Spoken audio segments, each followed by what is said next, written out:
Hey, Questers, welcome back to the channel. And we've got guests. You guys want to introduce yourselves? Let everyone know where to find you. That'd be great. Howdy, Harris, M cubed, sidetrack, G cubed, all that stuff. You know, howdy. Hello. You can call me Chillin' for short. My real name's Aaron. Take your pick. I don't care which one. Chillin' in the Basement's the name of my channel, and I put the link right there in case you are entertained by me today and you want to go look at more of my stuff. Awesome. Yeah, go and subscribe to both channels. They are amazing. Do amazing stuff. So, right. We're going to talk a bit about the Acolyte to start with. So, should we watch the trailer and then we'll have a little chat about the Acolyte, right? Yeah, I'm done. Yeah, let's do it. Let's do it. Let's do this shit. Let's do it. Do it. Close your eyes. Your eyes can deceive you. We must not trust them.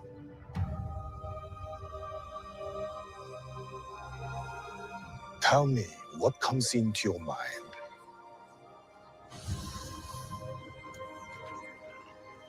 Life. Balance. I see fire.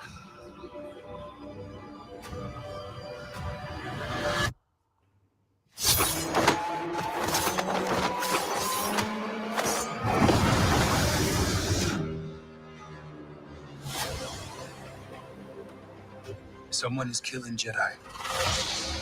It doesn't make sense. What happened? I sensed darkness.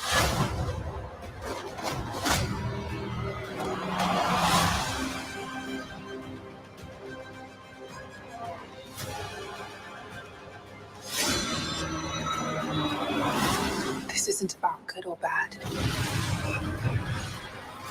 This is about power and who is allowed to use it. What is that?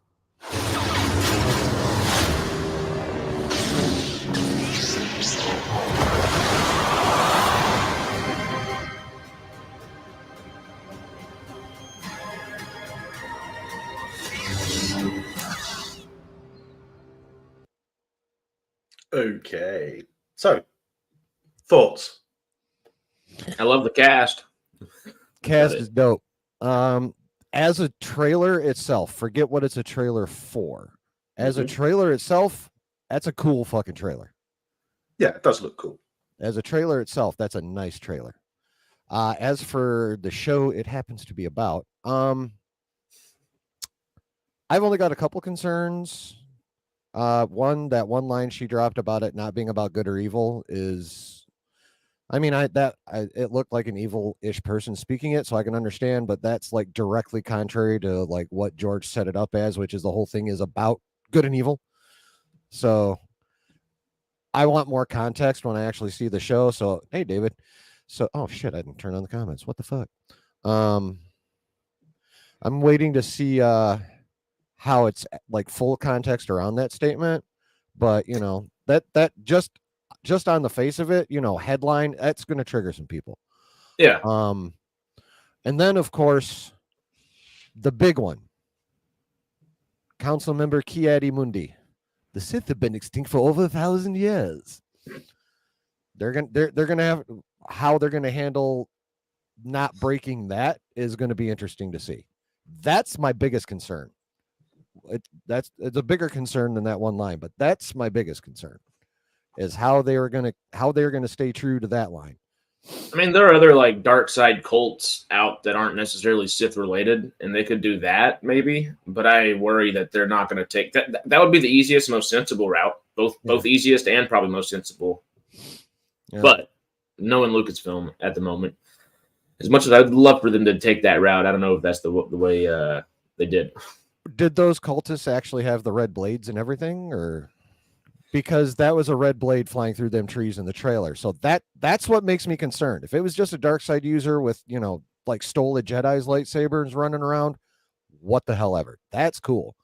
You brought the red blade into it, so you're making me a little worried. Well, if maybe if they're a dark side user just from a different dark side cult or something, maybe they still bleed crystals, or maybe they just gets maybe the character just gets angry enough where the crystal bleeds. I don't know. I'm just trying to make it like a reason for it, But Right. that's what we always tend to do as Star Wars fans is find reasoning for things, and we end up making the story good accidentally sometimes. But Yes.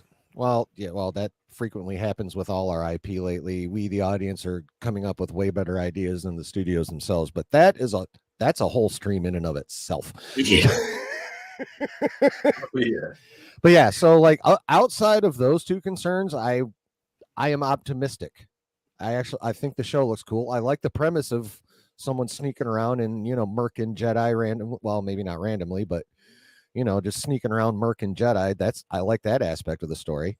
Yeah, it's it's not like it hasn't been done before either, because we know that Mandalorians are capable against Jedi. Yep. So yep. And it's then not a long stretch, is it? No. And then but yeah, there are many aspects of that show that I think have a whole ton of potential. And it looks like the trailers are going to come through on a couple of them. It's just that red blade flying around, how they're going to handle that's just my biggest thing. Other than that, I'm looking forward to the show, actually. Yeah, I'm with you. I'm kind of cautiously optimistic about it. Like everything the creator has said makes me like excited for a general project, not necessarily for a Star Wars project, but hell, if she found a love for Star Wars and then put that into it, that could be good. That's to be seen, at least. I'm mostly worried about that runtime. Just the other day after runtime either, it's only 30-minute episodes. They're all 30-minute episodes with 5 to 7 minutes of credits, so that's 23 to 25 minutes of viewing for every single episode. I think on the final episode, isn't it? Huh? I think it's 30 minutes, and then the last episode is going to be longer. I think if I remember correctly, 35. Oh, that's what Leslie said is like an extra 5 or so minutes. Or 28 minutes of viewing. Maybe she said that one was 40, maybe. But yeah, maybe. she said the finale was the longest one, and basically the entire series is going to average 30 to 35 minutes per show. Like we were talking yesterday, I just don't know if that negates a series. I feel like that's literally the amount of time you would put into a film, like literally runtime, and then you end up cutting out of the film, like naturally like 10, 15, 20 minutes out of that runtime and just kind of see what works. Well, it's the super cut Rebel Moon, isn't it? Really? Yeah. Yeah, I'd say it would. Well, I mean, you figure 8 episodes, half an hour a piece. That's 4 hours of content. That's the Snyder cut. Yeah. He did it backwards. But I mean, it was better than what we had before, but is it actually like? I don't know if you know how I feel about Rebel Moon. Oh yeah, David, we've been burned by plenty of trailers, and not just in Star Wars. Rebel Moon trailer looked awesome, but then when I watched the film, I was like, "What the fuck am I watching?" It was like the slow motion was terrible, the fight scenes was poorly choreographed, and it just reminded me of a lot of what we saw with Ahsoka. If that makes any sense. The fight choreography with Ahsoka was very bad. Well, it was bad, not terrible, but it was slow. And I just hope that any fight scenes, other than the kung fu stuff, obviously, might be a bit faster. A bit more fluid. At least so far as Ahsoka is concerned, it literally looked to me like they filmed the fight scenes in chronological order, because they steadily got less and less not great. Yeah.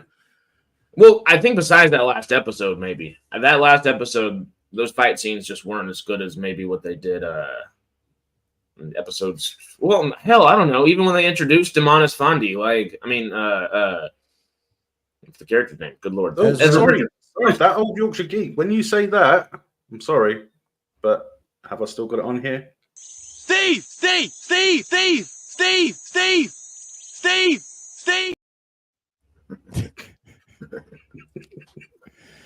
I gotta figure out how to incorporate clips, because I would go ham. It'd be so much fun. Yeah, I need to figure out how to download them, because I got this little Stream Deck thing. I'm just not technologically apt. Yeah, I looked at getting one of those, and then I'm like, I'm not there yet. 8 episodes. I've had it for years. I just haven't. I don't know what to do. I got 8 episodes, David. Yeah. Ocho. Oh, hey. Yeah. What am I Did y'all doing? like the You Rebel Moon notice 2 in the trailer? Acolyte trailer that the red lightsaber is the best looking one out of the lot. I mean, in brightness and Yes. everything, every aspect of the red lightsaber is perfect. But when you look at all the Jedi's, when they light theirs up, it looks like they just went to Disney World and built their own. A little bit. A little bit.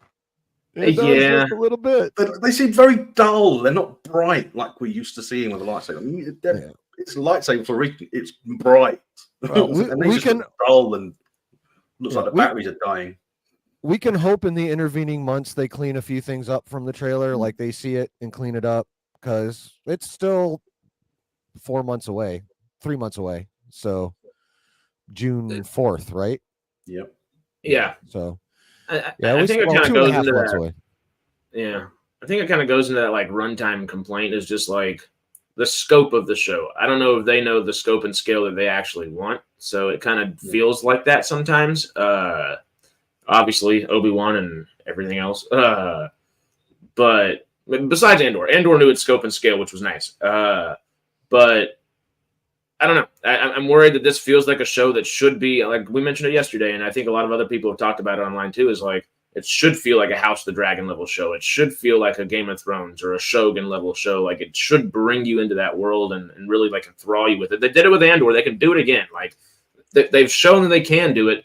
Let's take that approach and not necessarily these other approaches. We can put some more like like not generic, but more like hardcore Star Wars stuff in it that Andor might not have had, but still take that approach, you know? I'm hoping that's the way they did it. It didn't necessarily look like that in the trailer, and not in a bad way. It just felt like a TV show versus an experience, I guess. Mm-hmm. Yeah.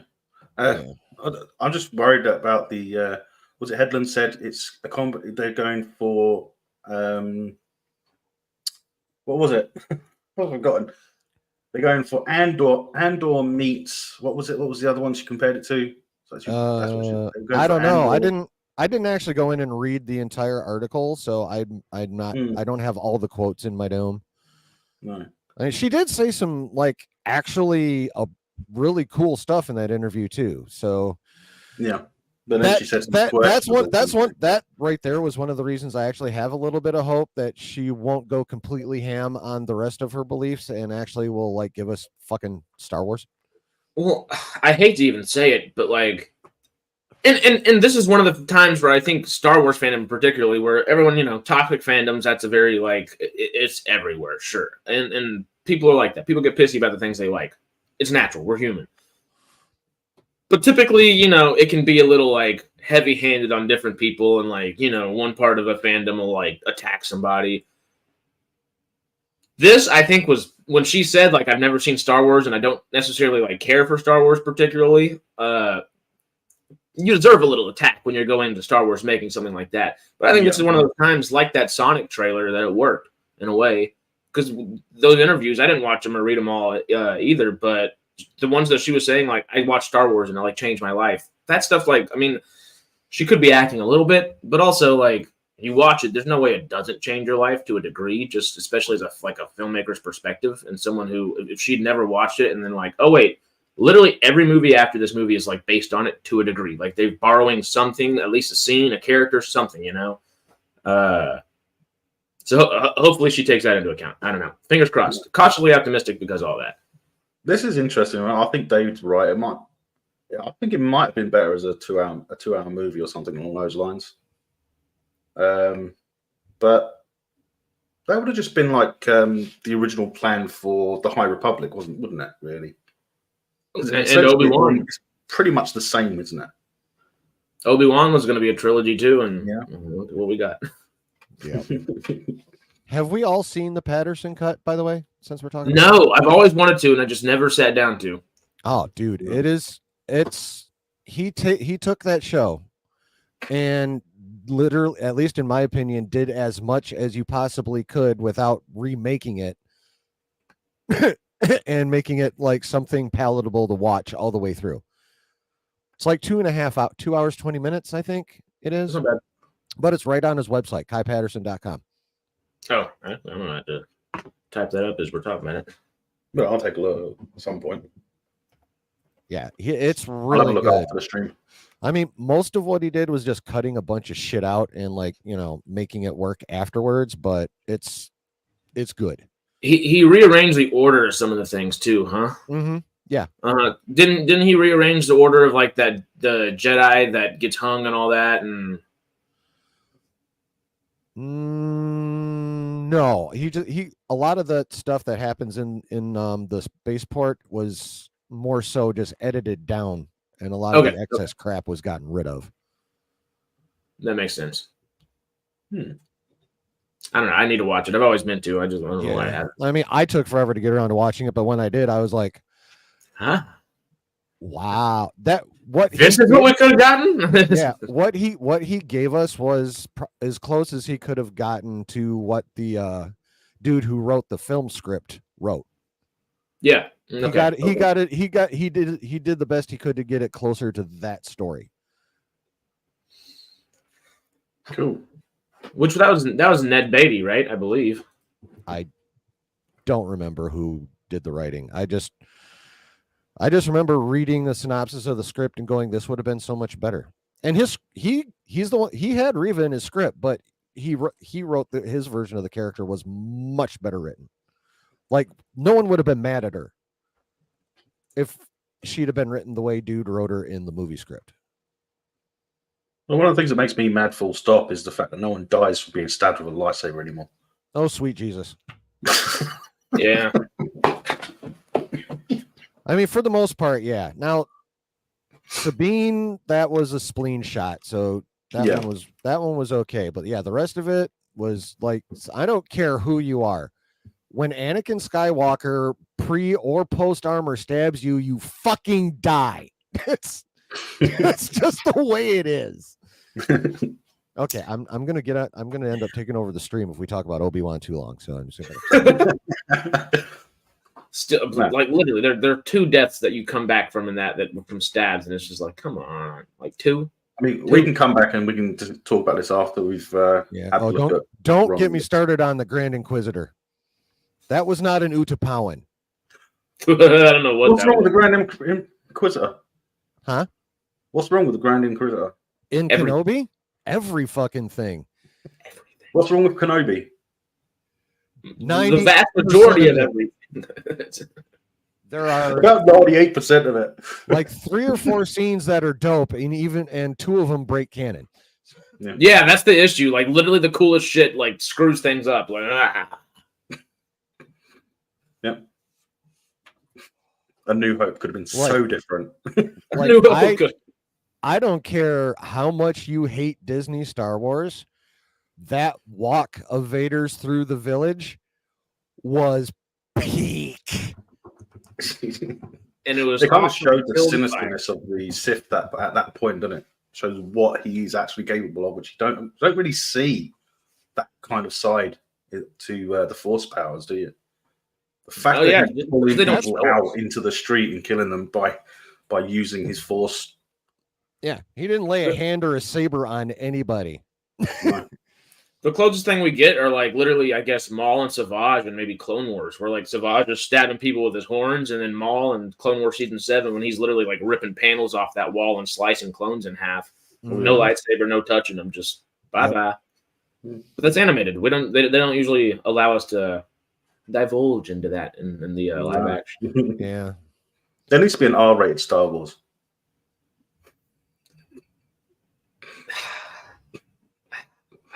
Zack Snyder, huh? No. As long as it's a hard R just for the violence, cool. Yeah. Yeah. No language, none of the other shit that'll get you an R. Just a gory Star Wars, I'd be okay with. Because then you can still like show your kids when they're like a little older, kind of deal. Because Star Wars, as much as we love it, and we're varying ages, and we'll always love it throughout these varying ages. It's supposed to be for your 12, 15-year-old kids, And sure, there's some intense stuff going on, but that's the only like caveat for an R. But also, give us the cool, like the fighting, Yeah, like, well, it doesn't even have to be gory to be in hard R. There just has to be a shit ton of it. Like if it's basically like set it thousands of years back and make it like just heavy martial arts. I'm And glad you people said get that because I'd love to see Revan in live action. and people just just getting arms broken and shit. They don't got to be getting cut up or anything. They can just get the shit beat out of them and a few compound fractures here and there. You'll be good. Yeah, Honestly, kind of like a movie set in the Old Republic where you got the Sith Empire versus the Republic. Mhm. That sort of thing. Yeah. That would be awesome, full stop. But to show the goriness of what it would be like if a large number of Sith existed along with the Jedi. Because it's not going to be all lovey-dovey and stuff, is it? It's going to be sinister and it's going to be dark. I mean, hell, especially Old Republic. Just do the Bane trilogy. Just adapt that into live action. That'd be perfect. Yeah. I mean, it'd be right at the end of when there's thousands of Sith, but you'd still get to see it because at least a lot of the first book takes place in that Sith Academy. So that'd be an awesome fucking deep dive into that. Oh, hell yeah. Do what Laura says or she'll kill you. I mean, do what Laura says because she's an awesome person. All the above. Option E. Yes, David. I mean, if you think about it, the Jedi aren't that fond of beheading, probably because a cauterized lightsaber wound has at least a chance of preserving life. But I'm not even going to stretch that to justify Kenobi. I'm just saying. It'll be about the slow death because baseball bat or lightsaber.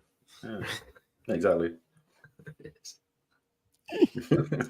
I mean, you won't die straight away, but you just live there on the ground for what, a few minutes, whilst your brain is suffocated from lack of blood and oxygen. While your internal organs are melting one another. Yeah, your head laying there, and all you can do is watch as your entire body just melts away. Your insides are stupefying. It's starting to get a bit dark and sinister in this stream. We all get to be Anakin. Hey. Who would want to be Anakin? Which part of Anakin? Which part of life? Actually, no. It sucks pretty much the entire way. Never mind. Oh, not the entire way. Luke and Leia had to come from somewhere, bruh. Yeah, but during that process, Natalie Portman. Yeah, he got to clap. He got to play Clapadala. So Pamadala clap me or Amidala clap me. There it is. That's the one. Amidala clap me. There you go. I like it. But were those kids really Anakins or were they Obi-Wans? Or were they Palpatines? No, Obi-Wan. No, Obi-Wan already has a kid, but it's Satine's nephew. Somewhere, which he's still kicking somewhere. Satine's got dead as fuck. Maul killed her. Remember Maul killed her?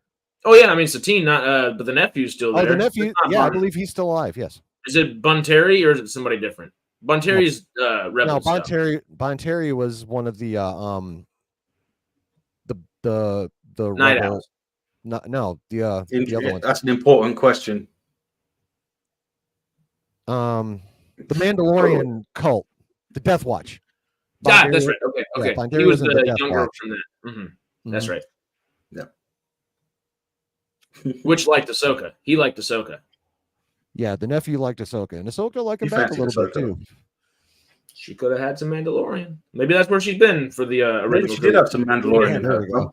Sorry, she said she was training Sabine. Just which lightsaber? Yeah, I was gonna say she was off training homeboy into how to use his saber hilt. I don't get me. Yeah, I don't like the whole idea of Sabine becoming a Jedi. To be honest, you shut your mouth, Yorkshire geek. Either. Like Jar Jar's kids. You shut your mouth. Oh, Steve. I think I saw a meme about that this past week or something. I don't know, was it on Sidetrack? I don't know where it was. No, it was on prequel memes. Okay, Misa been a bad girl or something. Yeah, Anakin's the father, isn't he? No. What would you say if I said Misa been a bad girl? You. Jesus. That'd be Oh, a slimy debacle, they would say. Yeah, definitely. how rude. How rude. Nisa like this. Yeah. Hey, well, I mean, Jar Jar only. I'm just saying, it's not out of the realm of possibilities. Jar Jar, as we've seen in the Clone Wars, he only like dates queens. It's true. It's true. He's a queen handler, as they say. Mhm. He's a lover of queens. Can He's you a blame him? He's a queen-alo. Yeah. Jeez. Specifically, gigolo to queens. He got that from Padme Amidala, though. He stole the look. I don't know. Yeah. As long as he gets wet, he's all right.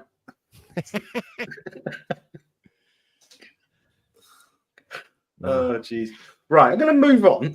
We'll come back to this after we've spoken about Alien Romulus. But we're going to take a look at the Alien Romulus trailer. I'll tell you what, I can't get enough of this trailer. The teaser. It's so good. Dude, it is So good. It's amazing. It's just All right. enough. Play that motherfucker, then we can talk because we're all ready to go anyway. Yeah. Oh, yeah. Oops.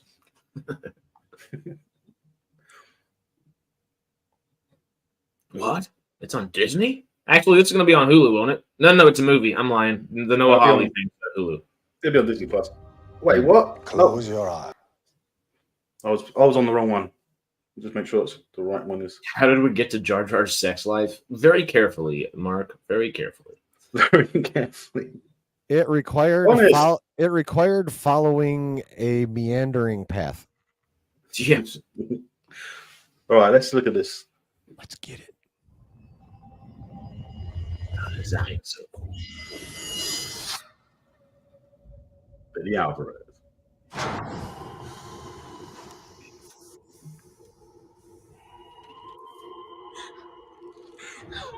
Come on, help me, please.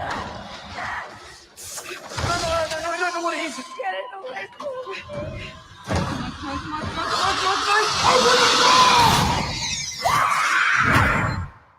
Run.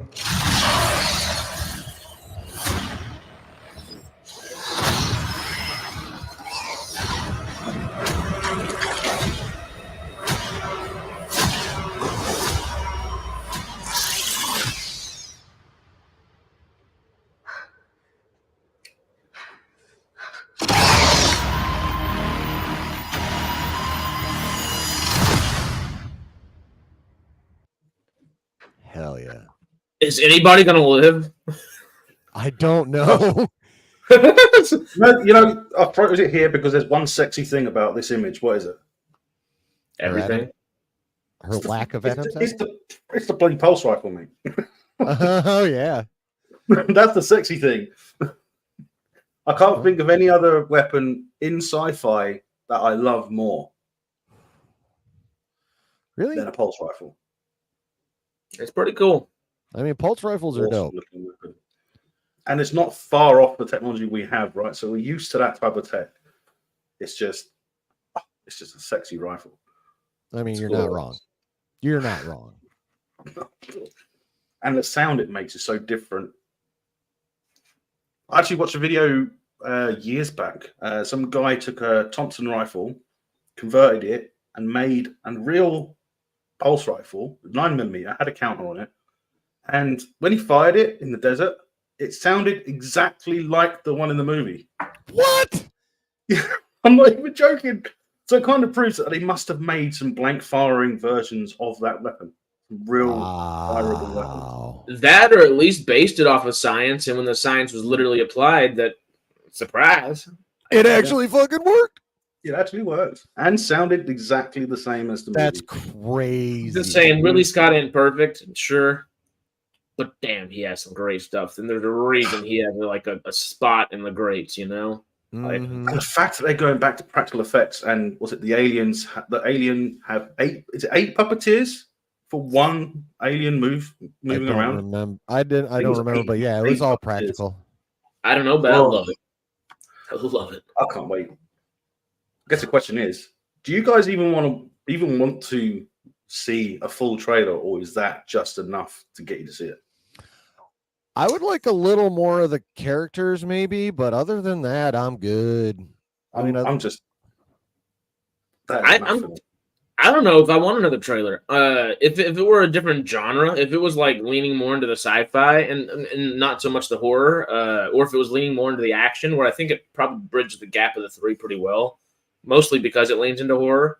If it were more sci-fi or more action, I'd say give me another trailer. But because it's horror, you don't want to spoil it. Do you? You don't want to risk them giving us too That's much. what I would worry about with the trailer. I mean, with that teaser, there's enough blood. There's enough suspense there. We don't see a full alien, but we see a large number of facehuggers, which we've never seen before in Alien. It just tickles your fancy. I liked it. I think was it the most we've seen? I think it was in Alien vs Predator Requiem that we saw multiple facehuggers for the first time. There was a shit ton of them in Requiem. Well, Well, I mean, in the sacrifice room in the first one, you had what 4 or 5. Yeah, and then you saw her tripping out. Because a lot of the eggs she dropped hatched, and the chick had to flamethrow a shit ton of facehuggers that were coming at her. So, but yeah, in the actual straight alien lore, I don't think so. No, but I know the facehuggers are different, but they're meant to be for a reason, and we know the reason is because they're the product of genetically engineered aliens, right? Mm-hmm. So we know a bit about the story, the history of it. But one of the questions that I've found that is being asked, and I've been curious about it as well, is I've got it written down just so I didn't remember it. So the derelict in Aliens and Alien is quite a distance away from Hadley's Hope, right? So they've spent a time traveling from Hadley's Hope to go there to get attacked by the facehugger and bring them to the colony, right? Mm-hmm. But what I want to know is, would it have survived the blast from the atmospheric processor? And would Wayland Industries have sent a recovery ship afterwards to get those eggs? Do you think From which movie? Which movie are we talking about between? Sort of, I'm trying to call it all up. Yeah, well, that's the thing, right? Because we know that they get aliens for Alien Resurrection from Alien 3, right? So at the end of Alien 3, they recover from the ashes of that furnace Ripley and alien DNA. So and that's like 60 years later, right? Yeah. Okay. And then, but actually, I worded the question wrong because actually it should have been after the. Should have been after the original Alien, right? Yeah, exactly. Well, that's where Romulus is should have been that. But what I worded it wrong because I was an idiot. But what I meant to say was after the Nostromo is destroyed, you got the alien floating around in space. Mm-hmm. Now, one of the questions was, did Weyland-Yutani send a ship and recover the alien floating in space? Oh, I don't see any way they wouldn't have done that. If they would have sent a ship out, well, do they know specifically it's still floating, or did she just say she killed it? I think we need to know that first. Yeah. Or did she just say she blew it off the ship? Yeah. Because if she literally said, I blew it off the ship and it's just out there, then hell yeah, they're going to go look for it. Mm. If they think she just disintegrated it with the engine blast, they're not going to bother. Yeah. So it kind of comes down to the report, which we will never see because they never wrote that out. I guarantee that shit. So it's going to have to be headcanon, which if we're, I think we're all big enough fans, we'll twist it and we won't care. Yes, I know. I was an idiot by getting it wrong way around. Well, do we know exactly the purpose of this ship, of what it's doing? Because that literally could be the purpose of this ship. The ship? The Romulus. ship we see, the ship, the Romulus. Romulus is a section of a space station. Oh, okay. The space station has two sections. The section that is everything's happening in is Romulus. It's the name of the section of the space station. That's why it's Alien Romulus, because that's where they stored the aliens. There's another section called Remus, which ties it into Romulus and Remus. So you're saying we're totally getting a duology out of this, and Fede Alvarez is in here with the Don't not. Breathe 1 and Don't Breathe 2, and I'm a fan. I don't think so. I think Remus might more likely be the habitable place where the scientists may have slept, and and Romulus was the kind of the science part of it, the laboratories. Okay. Maybe, but obviously until we see it, we don't know. See, that's the kind of shit a second small teaser could give us. Yeah. Mm-hmm. Like, they don't need to give us like, you know, a full 2.5 minute trailer. Just give us another minute, like this one, but with a little bit of that information, and that's it. That's all you need. Like, yeah, just show us a little bit of who's going to get killed. I would like to know them first. Just a little bit. I mean, probably only be one survivor. The what? There'll probably be one survivor or something. There's a common thing with the Alien movies, because we know that he wanted to tie it into pretty much every single Alien film.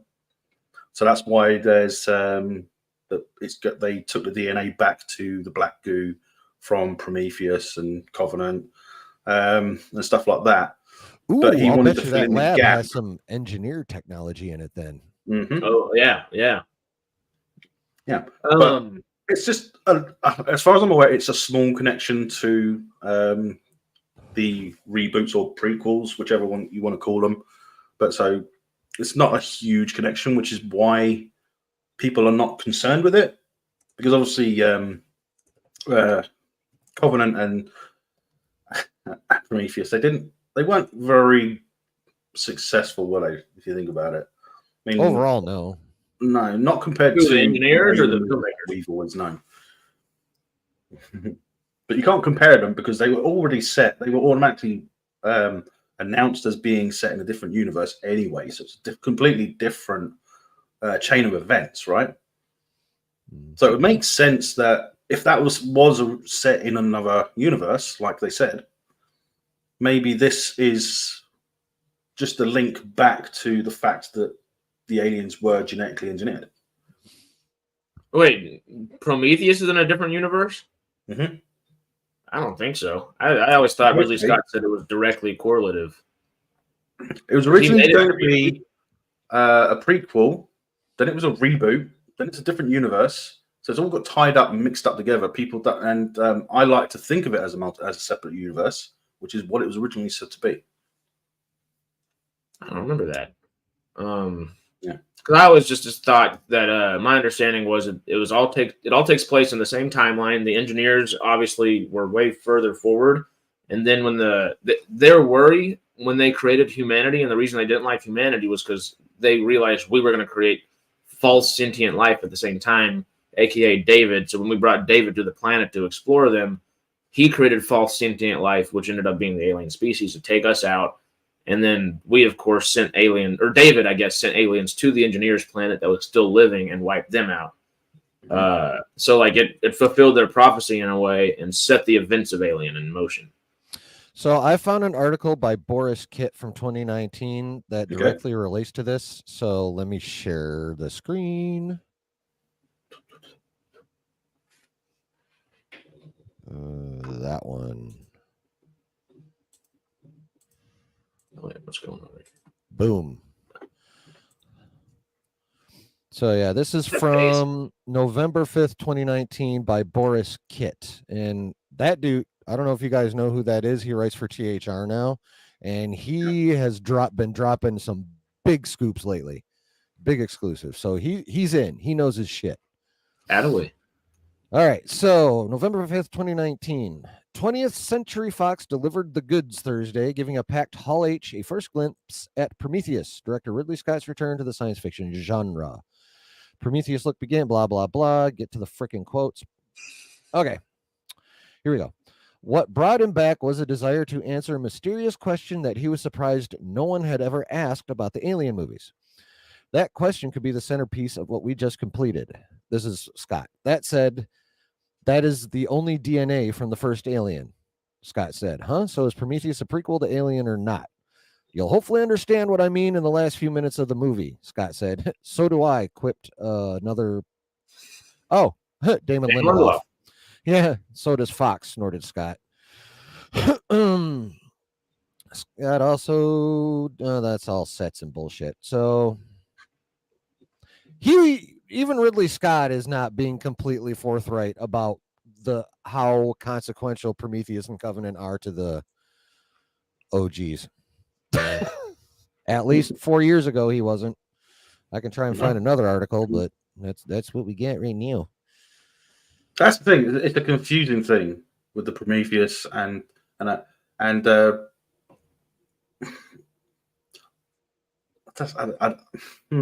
Yeah. I mean, I like to be proved wrong because, but I like the concept of it. Separate universe. Mm-hmm. It's not a bad concept. It's just that the execution might not have been all the way there. Yeah. I mean, I didn't hate Prometheus and Covenant like anywhere near as much as a lot of Alien fans did, but I've never, admittedly, I enjoyed them. Admittedly, I've never been as much into the Alien lore as I have been into other lores. So, like, they couldn't have pissed me off as much as they did some fans of Alien. So, but yeah, no, well, of course, I'm also a Fassbender stan, so that helps too. No, hey, that man can do no wrong, but he needs to pick better movies. Honestly, right now, he just needs to get back in the zeitgeist to something. But I liked Covenant a hell of a lot more than Prometheus. I didn't dislike Prometheus by any means. It was just you had to watch it 2 or 3 times to actually even slightly understand what the hell was going on. Was my really, really big issue with it. And it's not like one of those movies where you go back and find something new about what you were watching. It's like, okay, this was all there the first time, but now I have to watch it again to actually like understand it. That's my only problem with Prometheus. I think they're both good though. Yeah. The only thing that was like really odd to me, I think it was at the end of, I can't remember if it was the end of Prometheus or Covenant, but I think it was Covenant, where like the, Fassbender's android dude like tucks all those xenomorph embryos into that storage thing. And then where the fuck did those all go? No, that's the end of Prometheus. Is that Prometheus? Okay. Yeah, that's where he sends everything back to the home planet of the engineers and he wipes the entire species out. Ah, okay. So the people that made humans, he killed. Yeah, that's right. Okay, I remember now. I was getting. That's why I think they are in the same timeline, and that's why the confusion happens. Or confusion is that a word? Confusion happens. Confusion. I like it. I'm gonna take it. But yeah, it gets confusing because it's like, where is everything actually like sitting, and you have to like connect the dots on your own instead of it being guided upon in a way. Yeah. Yeah, I think that's probably the biggest problem is they're leaving us too much, or they're not giving us enough information for us to connect it, and we're having to think about it way too much as fans. Like we're not supposed to be writing the fucking story for you, Bri. David just made a good point. He said I liked them both, but they dragged on a bit. Oh yeah, they were definitely slow. I think part of that is each one of the movie's climaxes are things like philosophical, conceptual things instead of like boom, boom, shoot, shoot, have fun, flamethrower a bunch of aliens like we kind of want and expect from a movie like that. I like the conceptual aspect of things, but it bogs it down a bit too. Yeah. Hey, can you bring that trailer up one more time? Let's get into that bitch. It's only a minute and there's details. Yes. Let's get into that motherfucker. Put on your swimming caps, bitches, because here we fucking go.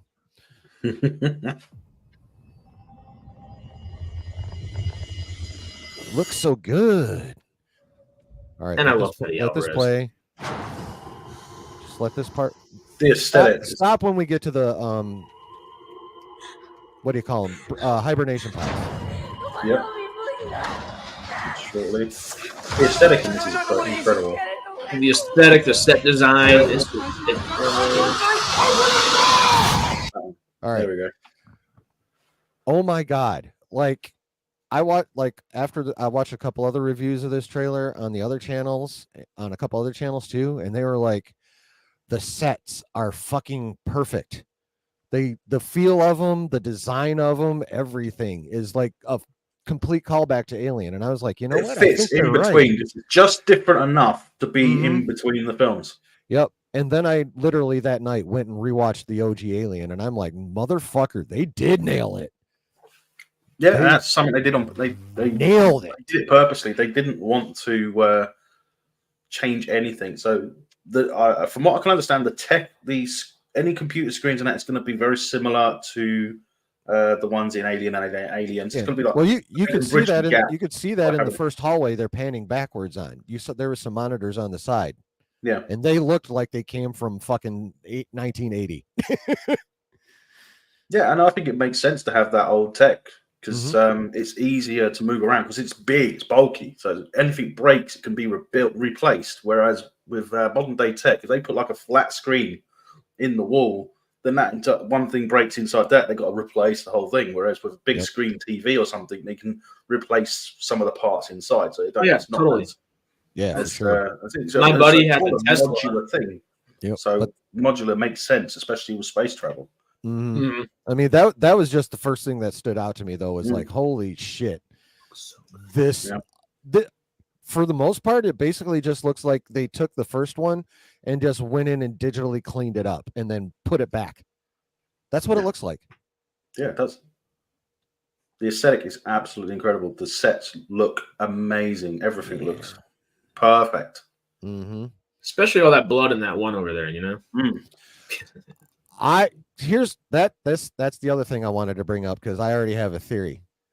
I think this is the ship, like I think Quest is right. They already have, all kinds of fun, nasty xenomorph shit going on in Romulus. But I think that's another ship that was supposed to be bringing some back, and somebody got face hugged and they didn't realize it because that pod looks like where the first one Interesting. So got you think born. this could be like the opening sequence of the movie? Yeah, Ship arriving at the station. You know, it'd be even more fun if the name of that ship was Demeter. You know what I'm saying? Ooh. Like that, like an alien arrived on that ship, Dracula style. It's the last voyage. Yeah.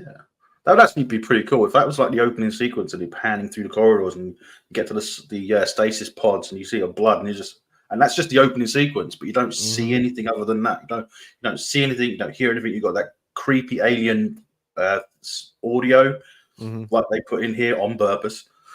It's very there's purpose to everything they've done, and I love the look of it. I love the feel of it, and the fact that it's enough for me to say 100%. I'm going to go and see that. I don't need another trailer. No, I'm in. Nice to have another teaser, like you said, to get just see something about the cast, some more of the cast. But that's it. I don't want to see the alien, or aliens. I just want to see a little bit more. Maybe one of the cast dead on the floor or something with a hole in their chest. Maybe. Been cool. Yeah, that I don't know if they're going to put on a broad-based trailer though. Yeah, maybe a red band trailer, but yeah, I mean, oh god, if they put out a red band trailer,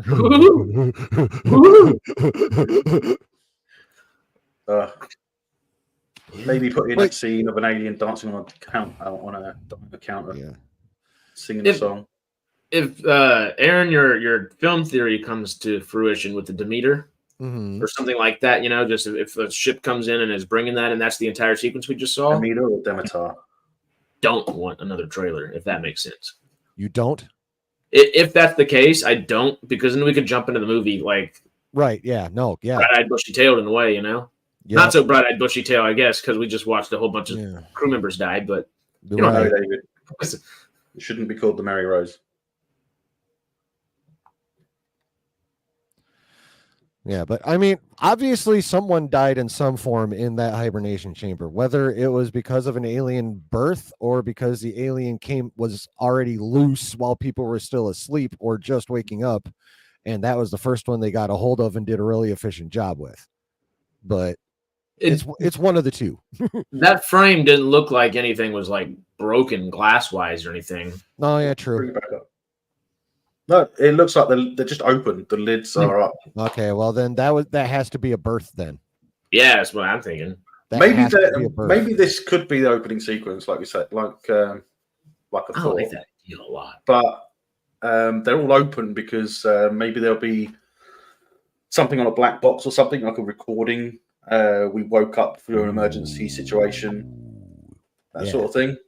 Containment breach, maybe on the just sort of in the background, like a radio signal, like Ripley sent out after escaping. Yeah, but like a staticky one, that would be cool. Well, I mean, the only reason I really think this is the ship is because why would you need hibernation pods on a space station? Like the crew will be there. It's the only reason would be for medical reasons. Yeah. Like an injury so bad they need to put it in stasis so they can get to a better facility. But if it's a research station, then they'll have the facilities to deal with it, wouldn't they? So it kind of makes sense now to think about it as it being on the ship. On the ship or the station? On the ship. On the ship, yeah. Yeah, because on the station they wouldn't need it because they're orbiting a planet that they've got a colony on, right? So yeah, exactly. And the fact that it's a research station, they have the medical resources there anyway because it's research, isn't it? So why wouldn't they? Yeah, they'll have they'll have a full suite there for sure. Basically a hospital. That's what they would have. Or maybe the stasis chambers are on the station and they're storage containers for impregnated people. Oh, and something went wrong in the fridge. I like that. That's good. That's good too. Maybe that one with all the blood is where is maybe a malfunctioned one which didn't stop the growth of the alien. Yep. It's possible. Or maybe it's just not designed to stop the growth of an alien embryo and more so a human embryo, and just threw him off guard and threw everything awry. Well, that's possible, but I would have thought that the stasis would be there to prevent anyone from any living thing. Yeah. I don't even think xenomorphs with all their badassness are immune to cryogenic temperatures. No, that would be one of the better ways to take them out. Realistically, slow the movements down enough where they're just finally. They get cold enough, they start to hibernate, that sort of deal. But they don't die; they stay alive. But so when they thaw out or warm up, then they're back. They're alive again. So. Because that's the story I get from. And we've already seen the news. We've seen that in Alien vs Predator. Yeah, the Queen. She was hibernating because she was so cold, wasn't she? Yep. Yeah, so we've seen it. Yep. It technically is an AVP, so that is for sure the alternate timeline, but it's still dope. It's still dope, and they can adapt it if they choose. Is it though? Because that could tie into. I mean, obviously he's tying everything into this movie. So yeah, Wayland Industries. I mean, he must have known about the aliens before the first film. Yeah, they would have had to know before the original Alien or before Prometheus. Before the original Alien. Oh yeah, definitely. They would have had to have a reason to give other than the signal. Yeah, to give dude his commands. Yeah, they would have had to know to put Ash on the ship with those specific programs, right? Yes. So. Or at least unless every single android has that command embedded in their system. I was about to say, unless it was just an embedded subroutine that Mother triggered when she got the signal. Yeah, because we saw something with Bishop in Aliens, didn't we? There was something there that gave the impression when he's got looking through the I can't think of the word microscope at the facehugger on the thing. You see him, he hesitates when that Marine comes up behind him and says, Bishop, is everything all right? Can I get you something else? Yeah. Correct me if I'm wrong, but is Bishop not the same actor as Wayland in AVP? Yeah. Isn't that Lance Henriksen? Yeah. Thought so. In Alien 3 as well. Yeah. I'm not Bishop the android. Poor Lance Henriksen. I don't know why he keeps agreeing to do Alien movies. He just dies in every single one. Well, Fassbender too, in a way. That's true. That's true. That's just kind of funny. Yeah. But yeah, no, this this is a definite everything I can put up trailer. I want to go back to the trailer because I want to pause it when we see the facehuggers come through that. Yeah. Run. Damn. 1, 2, 3, 4, 5, 6, 7. I see 7 right now. That's the most we've ever seen, I think. Well, I think 3 on both sides, and then do those front 2 count as talons, or do they count as legs. I think that they're talking about them having barbs on their feet as well, on their legs, so that when they lock on, they think so they're different anyway, which is what implies that these are genetically engineered ones, so manipulated DNA. So these are So yeah, dangerous. I think it's looking more and more like it's not that ship. Like I think it's the station. This is the station, yes, for Yeah. sure. There's going to be a But- breakout. But the scene we have in this where we have the stasis chamber, that's got to be either the ship Yes. or a specimen storage facility where they've got impregnated people. Yep. And that specimen storage would be on the space station. So I would think, so the scientists have access to it. Right? Yeah. Yeah. But yeah. But all this speculation is brilliant, isn't it? Oh, it's so much. It's so much fun to be able to speculate on what they'll do right instead of speculating on what they're going to do wrong, like we have to do with other things. Oh yeah. And we've had to do with alien stuff in the past. I'm just glad that Think about it's it this right. way, if they didn't say at some point that the aliens or the facehuggers are different for a reason, we would be complaining about this because they don't look right. Right. Yeah. True. We'd be like, they're supposed to be yellow. They're supposed to have one of those things, one abdomen coming off, not two, and that sort of thing. We'll be complaining about it. But because we know, we accept it and we think it makes sense. What they say makes sense. It makes 100% sense. We know that they're manipulating the DNA because they did it in Alien 3. Yeah. So why would they not be doing it already now? Exactly. And if we'd seen, talking about just Prometheus and the Covenant, if that is tying into everything, they've been doing it since the beginning of all of it. So they might as well still be doing it. Yep. I mean, I joked a second ago, but these very well might be David's aliens. Could be.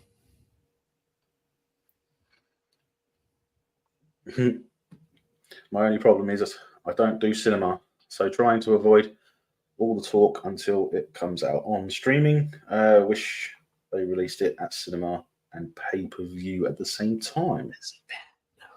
Yeah, Black Widow, case closed. Well, Dune literally lost. It made all the money it made. Dune 2 made all the money Dune 1 made in a week and a half by just going to theaters. Ooh, that's a great idea. I've got to do that. I'm doing it anyway because I'm actually doing live watch alongs. So I'm actually You've been doing a lot. They've all been good too. Yeah. I've got Predator 2 on Friday. I think it's Predator 2. I think it's Friday. Yeah, I'm doing Predator 2 on Friday. So I've done Alien through Predator. So I'm doing them all in release order. So what's up, Peter? It's gonna be fun. So yeah.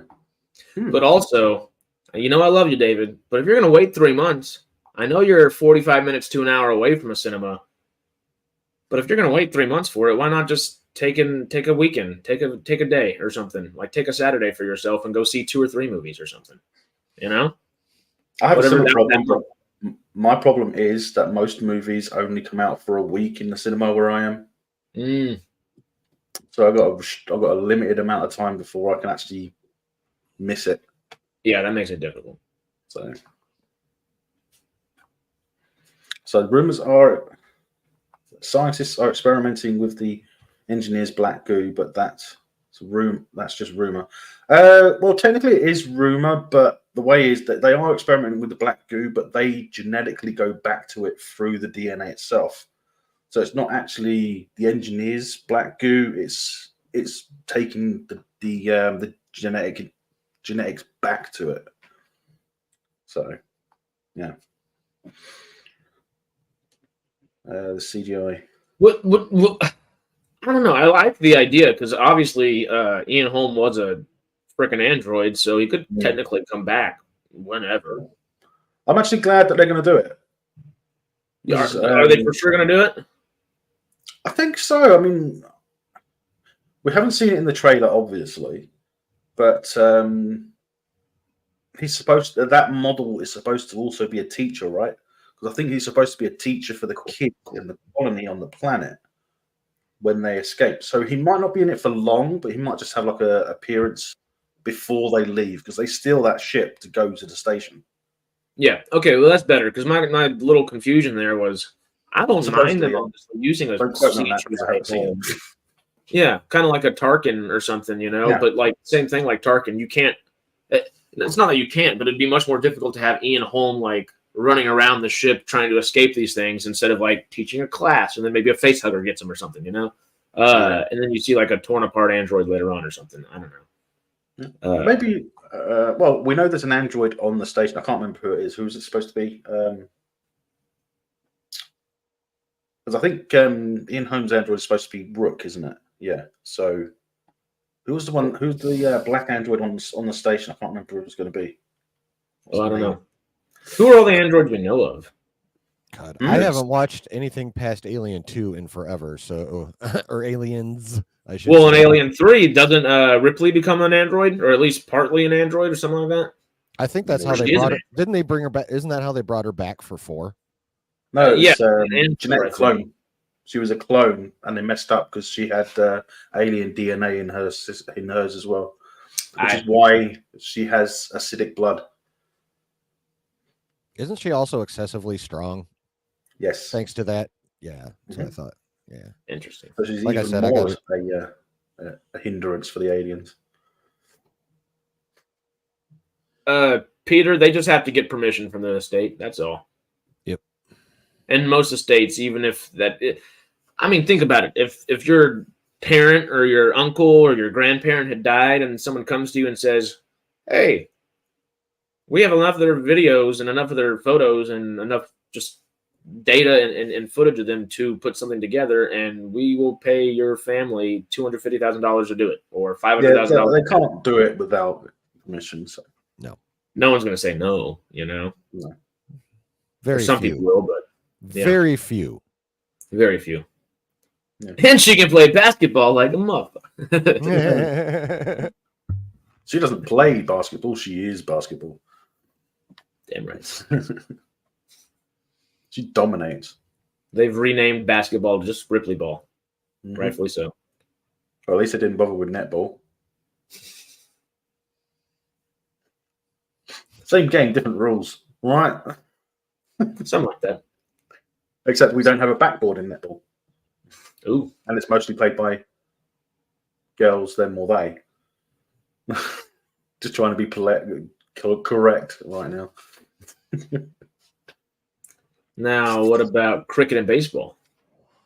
What about Is that your netball to your basketball? Cricket to baseball? Or baseball to cricket? You got options. What about rugby to American football? David, sorry. I just leaned down. I saw white women can jump, and I couldn't help it. Oh, Jesus. 3D printed everything. I mean, I've seen some hellish shit people 3D print, man. I love that we're kind of in a state of society or human existence where, well, the closer we get, as long as we have filament, we can make anything. Steve has answered your question. So baseball is rounders, but technically baseball is a combination of rounders and cricket. Really? Rounders don't last as long as cricket, but baseball does. Except baseball doesn't last 3 days or a week, does it? Like cricket. No. It lasts a day still though, and that's too damn much. What is the? You know what? I'm just for shits and giggles. I'm going to look up the record for the longest baseball game. It's going to be like 2-3 days or something. They just kept that ninth inning just kept going on, you know. And as for the longest cricket game, I think it's still going. Their ancestors have taken it up for them. It's taking it a bit too far, if you ask me. Not everything's a game of cricket. Okay, here we go. Trailer after that. A 25-inning game between the Chicago White Sox and the Milwaukee Brewers on May 8th, 1984. 20, how many? 25. It took 8 hours and 6 minutes to complete over 2 days. So they probably played like 12, 13, 14 innings the one, and then another 10, 11 or so the next day, I would imagine. I think in cricket they play until they can't see the ball anymore. Seriously, right? They would schedule it on TV it will start in the morning, and it would switch channels mid through the day, because otherwise the channel will lose money by not showing programs. But they put it on a second channel, like it would move. Say it would move from BBC One, where it's been for like 4 or 5 hours. Then it'll move to BBC Two, so that BBC One can continue its regular broadcasting, and then it'll continue for however long it takes. Is that them trying to get you to go to the BBC Two and support it too? Well, no, because they all get the money from the same place, TV license. Oh, that's true. They're all funded, I guess, and not costly per se. BBC don't advertise, apparently. They don't advertise at all? Well, they never used to. There used to be a thing when I was a kid. I used to watch some shows from, I think it was like in the 70s, where whenever they had branded stuff, they'd have like a cereal box, and it would actually be a blank label, but it would still have the image of the actual branded cereal, but it would just cover up the brand and the name. So when they pour out something like Kellogg's cornflakes, it'll be like a bowl with some cornflakes in it, but then the cockerel will be covered up. That works, I guess. But when I was younger, all they would do is just start showing stuff on screen. It'd be Heinz baked beans on the shelf and stuff like that. So they still advertise, but I don't think they get money through that advertising. Though. They get it through in between programs. So interesting. Okay, as well as the TV license. So it's not like they don't have an income if they do away with the TV license, which is what people want them to do. We don't see why we should have to pay extra just to watch crap. So, and even sports is moving away from BBC, so not good for them. Yeah, that's interesting. Now you can press the red button. Ooh, yeah.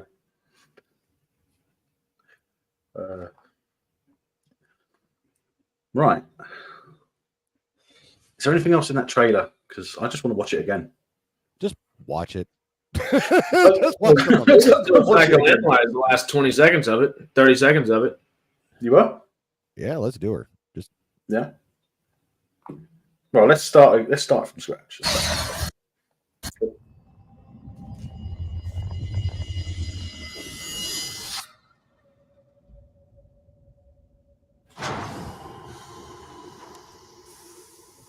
That's Come on, help me, please. No, what is it? Get it away from me.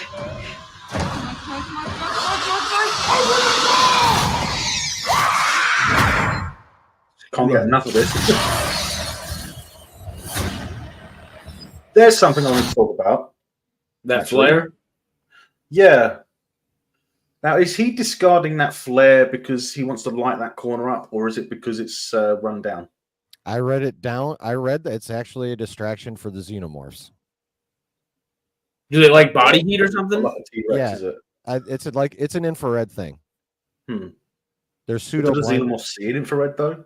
I don't know. I don't think we do. I wish I could remember where the hell I read it or heard it. Because I could imagine that they sense the things around them they don't see, because they don't actually have any visual eyes. So I thought that maybe they have sensory input rather than visual.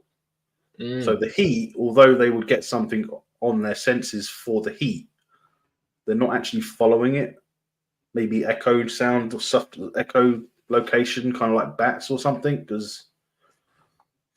But we don't really see much of it. I think we do see in Alien 3, we see what they show as through the alien's vision, right?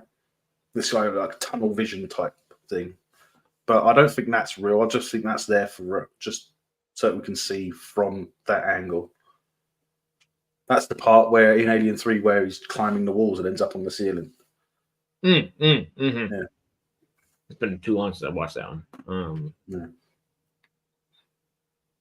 It's not the best one. It doesn't make sense. But should it exist? Yeah, no, my first thought when I saw the flare was, I'm just glad they're lighting up this hallway. There's too many dark things. Like, I just can't see the damn thing. Yeah, but that's the feel from the originals, isn't it? it's dark. It's meant to be dark. It's meant to be hard to see. So, but I'm wondering if it's this dark on purpose so that we don't see too much. Because shortly, I'll see if I can bring it up. I found a whole interview with Fede Alvarez. If you're interested, But here, you see my cursor. Yep.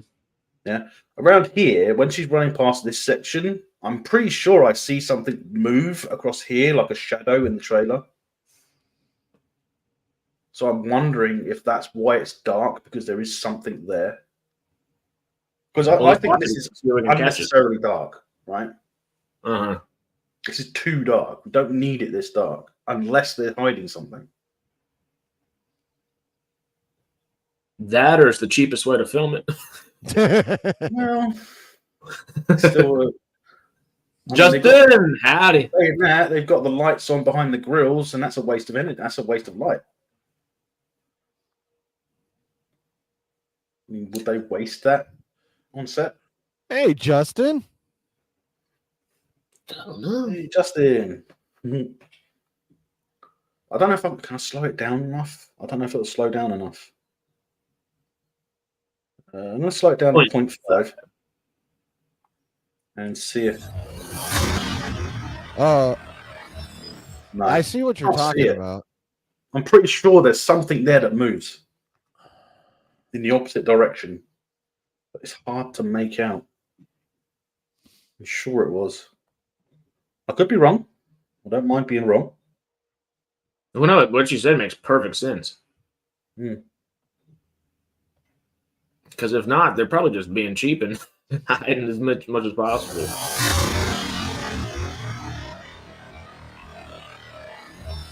I might be wrong. Here's that android. Yep.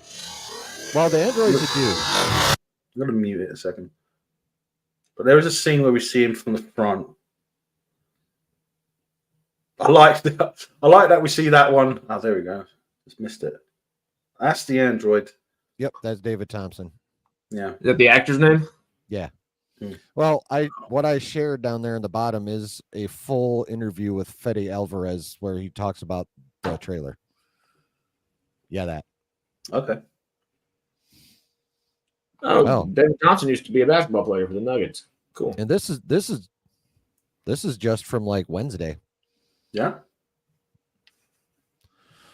So, yeah, here we go. Following a mysterious gestation period, the long-awaited teaser trailer for Alien Romulus has burst online, promising a back-to-basics return to the sheer terror of Ridley Scott's 1979 sci-fi classic Alien. Technically an interquel. Oh, they got a word for fucking everything now, don't they? I've never heard that one. Yeah, I know. Technically an interquel that takes place between Alien and Aliens during Ripley's 57 years in hypersleep. The film stars a white-hot cast of up-and-comers, including Priscilla's Kaylee Spaney, David Johnson, who we just saw, Isabella Merced, Archie Renault, Spike Fern, and Eileen Wu. Speaking to Total Film days before the trailer finally emerged from the shadows, director and co-writer Fede Alvarez is in high spirits. I couldn't be more excited, the Evil Dead and Don't Breathe filmmaker says. Now, I haven't seen Don't Breathe, but Evil Dead, I love. He stayed so true to the original, the concepts, I should say.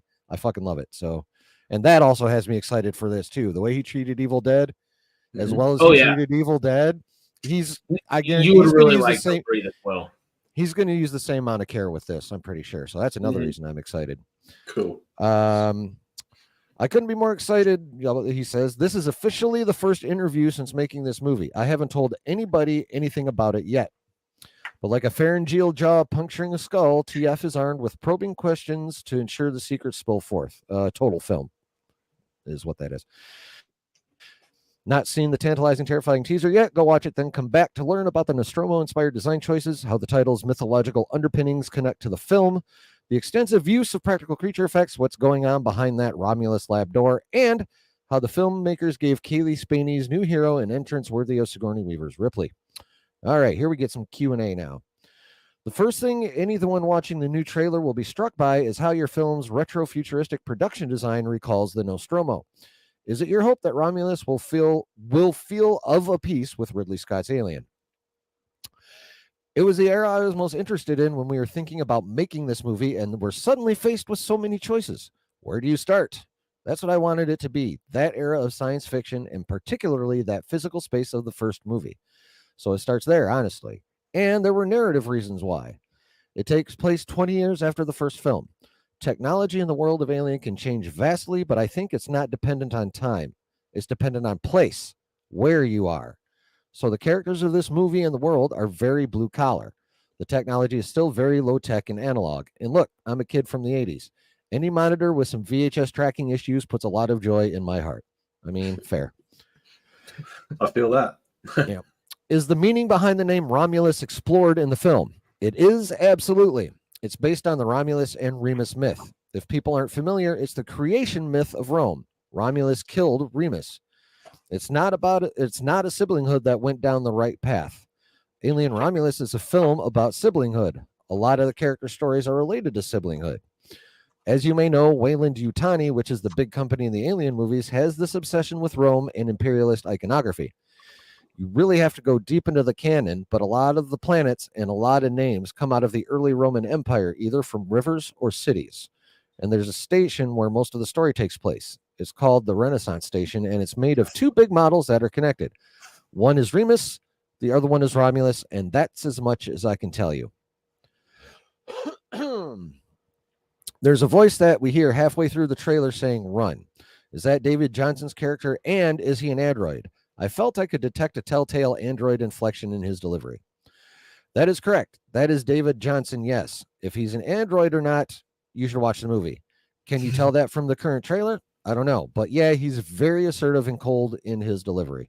He's a fucking android, bro. He's an android, yeah. Just sure. say it. Just say it, Fede. Just say it. All right. One of the first shots we see after establishing the Renaissance is a swarm of facehuggers bursting through a door. How much are you utilizing CGI versus practical creature effects? Ooh, here's the juice, boys. Here's the juice. Just like anybody else, I've been appalled by bad CG in movies that have ruined my experience of it. But I'm not against it. I think you have to do whatever's best for the shot, and whatever technique does it better, you do it. We went to crazy extents in this movie to do things practically. We had Weta Workshop doing a lot of the facehuggers. And not only that, we brought back the guys that worked on Aliens. Shane Mahan, who sculpted the Queen's head himself, was the one in charge of building all the xenomorphs for our movie. And when I say build, we built them. We did full animatronics for all the creatures in the movie. It was one of the best experiences of my career just to see these guys that I admire so much back working together. There were moments when we'd need 9 puppeteers to make a creature work. And you had all those guys now in their 60s under the table. And I'm there with them because there's not enough hands. I got to be under the table puppeteering these things with the guys that worked on the original Aliens. So that's been the best part. And then CG just comes when you really go, oh, if we do something here, we could do something really cool that the puppets never could. And you go there. But we really tried, and we really succeeded. Bro, bringing those people back is sick. Mm-hmm. This is going to look so good. Oh, yes. All right. That's what I should do, though. They should always bring back some of the original cast, crew. Cast not necessary. Crew is important. Yeah, if you're looking for a specific feel and aesthetic, you need the people that created that shit, if possible. That's kind of like the Expanse. If they carried on with the Expanse, they would need to bring that crew back. Yep. Because no other crew would be able to do it. All right. Did that commitment extend to the sets as well? We went out of our way to build our sets. There are no set extensions, which means what, Harris? No, sorry, I totally started watching the ad in the bottom right corner. Oh. I saw the dude jump off a building, put a parachute, and smack his face on the ground. And I totally got distracted for like 10 seconds. All right. So, in terms of how the natural whatever commitment extends to the sets, we went out of our way to build our sets. There are no set extensions. What the freak is a set extension? Like, I guess maybe. Let me see what the context of it today usually. Yeah, that's what CG extensions, like stuff that you would put on set to like have that you know that you're not going to build out. Oh, okay. So they just throw down a couple curtains on the edges and fill it in post. Exactly. Yeah. Okay. It's like, okay, we don't know exactly what it's going to look like, but here's your like frame of reference kind of deal, just your structure. Oh, okay. All right. Oh yeah. Next sentence. If I just keep reading, Jesus fuck. Okay.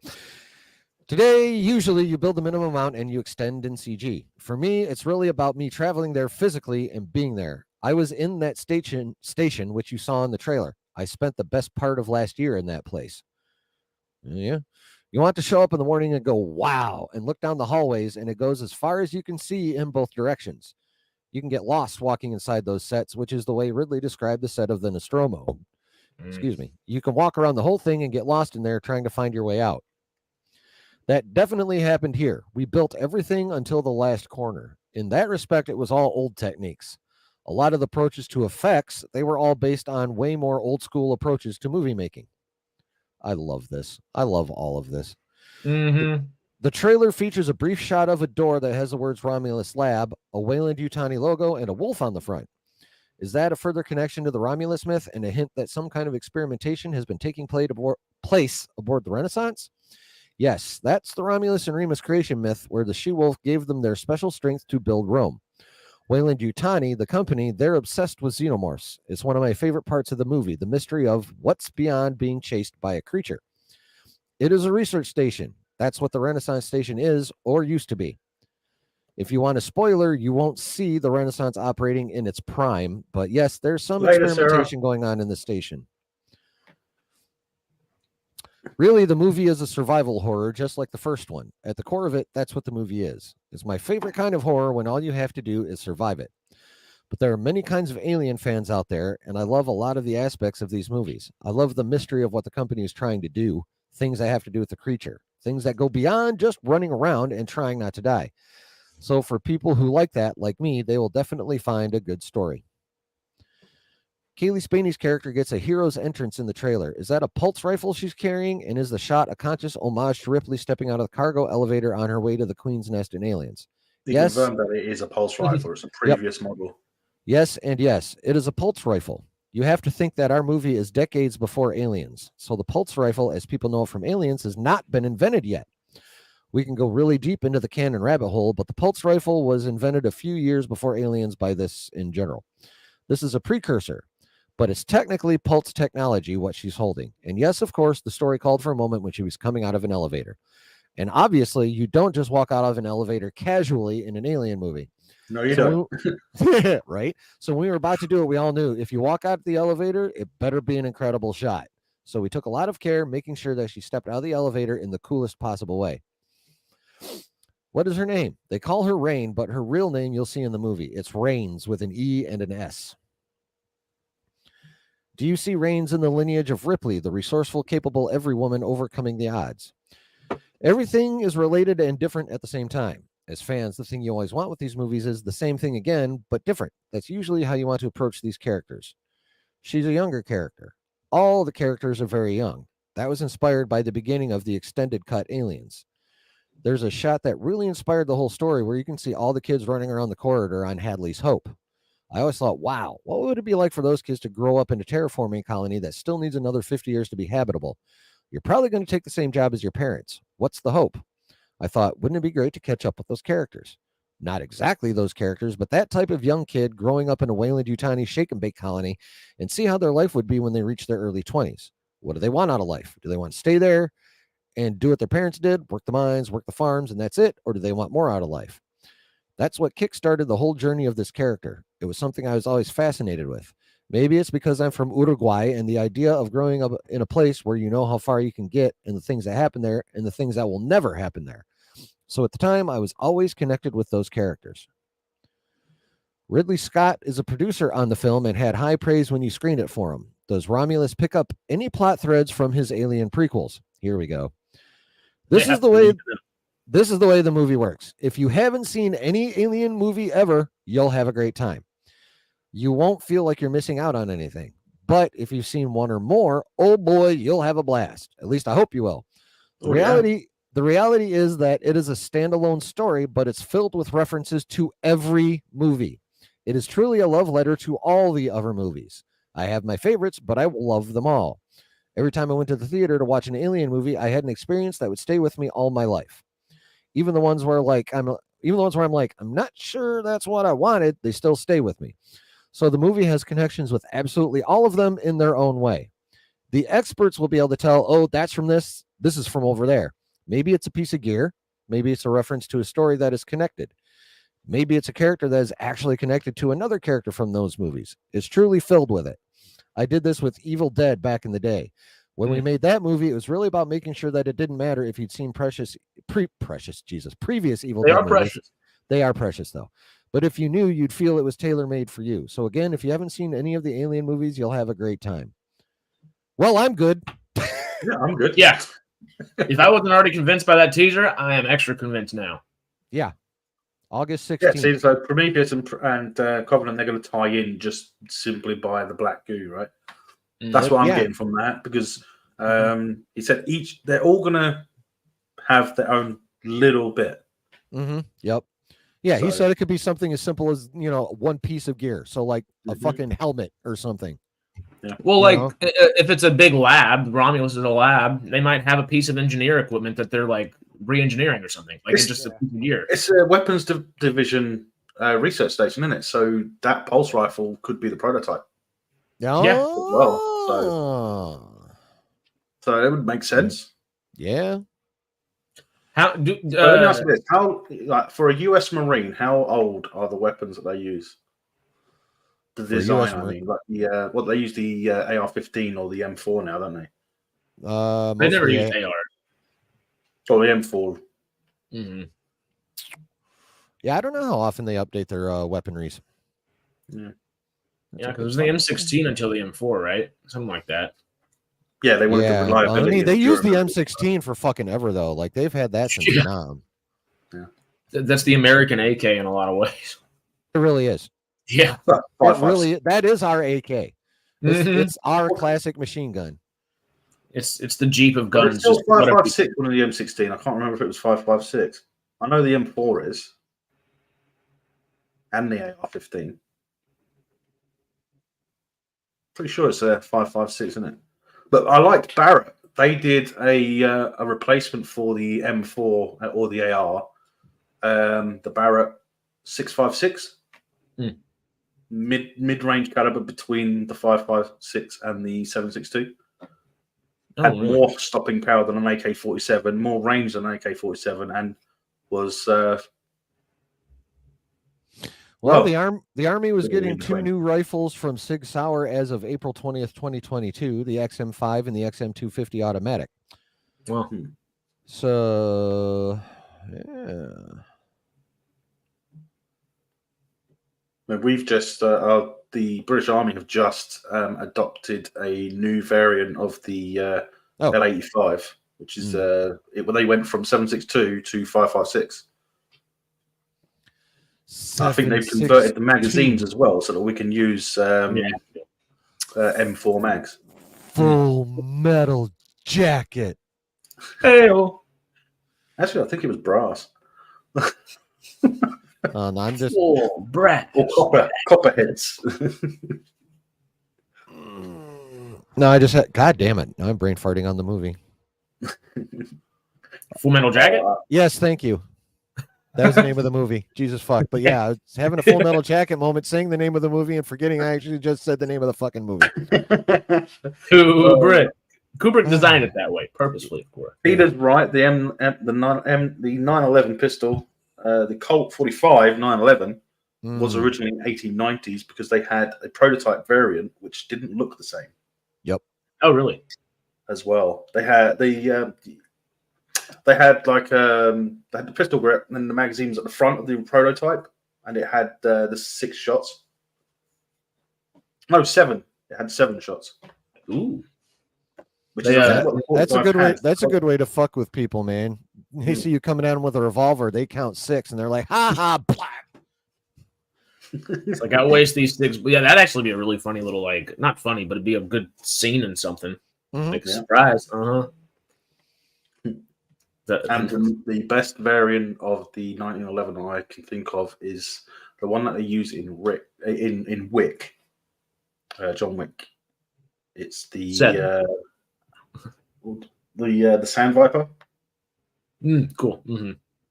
That's his that pistol that he has when he's going up the steps, and then going back down, and then going back up, down. and then going back down, then up, going back up, down.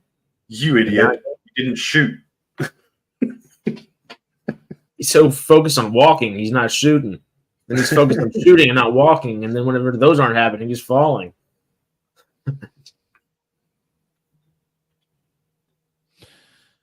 In service still, over 100 years. Yep. Yep. Yeah. Does it surprise you? Yeah. It surprised the Porsche I 911 think was the British Browning HP is still in service now, but they're moving towards using Smith and Wessons or Smith and Wesson. I think it's a Smith and Wesson. They still fuck around with the PKs. Yeah, I think so. Give me that Bond gun. We all know what the best gun ever was, right? What, the original Colt P90. 45? Oh, P90, right? P90. Yeah, right. The P90X. There we go. Yeah. Prototype version of a new version of the P90. Oh, cool. Might not be able to see many images of it though. I already got my with I'll Asgard Google real quick. technology. I'll Google it real quick. PX. Whoops. P90. We need the P90 with Asgard technology, and it'll be the best. Yeah. Let me correct that. Stargate. Yeah, all I can think about is watching the Alien trailer teaser again. Right, I know. Okay, it's just well, one of those things you just want to watch it over and over. It's crazy. Just see what else you can find, like little things in shadows and stuff like that. You know. Yeah. Let me refresh the page. I want to see how many likes versus dislikes it's got. Pew pew. 140,000 likes, 8,200 what dislikes. There's 8,200 Who the hell dislikes on could the dislike Alien that? trailer. There's 8,200. Those are just dislikes on- 8,200 people that don't like scary movies. Oh, They 8,200. thought it was going to be something 8,200. 8,200 mouth breathers. Fuck. different. Well, yeah. While we're thinking about Alien, are y'all excited about the Noah Hawley Alien TV series that's coming out later this year or early next year? One of the two. In a way. Really? Sorry, I was reading. Did you see Legion? No, Fargo?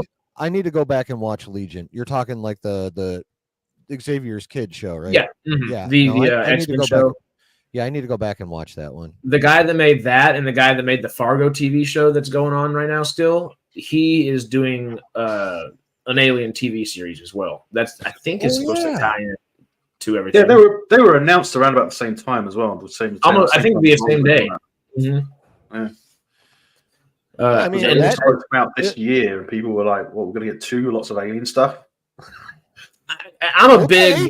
I'm a big Fede Alvarez guy. Like I love Fede Alvarez. I'm super excited for Romulus. I'm almost twice that series. I think they're concentrating on the AI side of it, aren't they? Oh, I don't know. Well, Whatever it is, if it's a Noah Hawley project, I'm in. Like I'm twice as excited for that almost. And I love and adore Fede Alvarez. I'm super excited to see where the dude's career goes. But anything Noah Hawley. It's not going to be set far away from now, is it? It's 70 years from now. I think it's going to be set something like that, less than that. 40 years or something. I can't remember.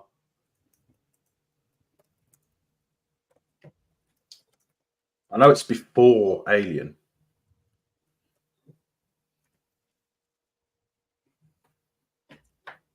But I'm not sure how it's going to tie into the movies. I hope it ties in a bit because I would love to see a team of people. I've got it.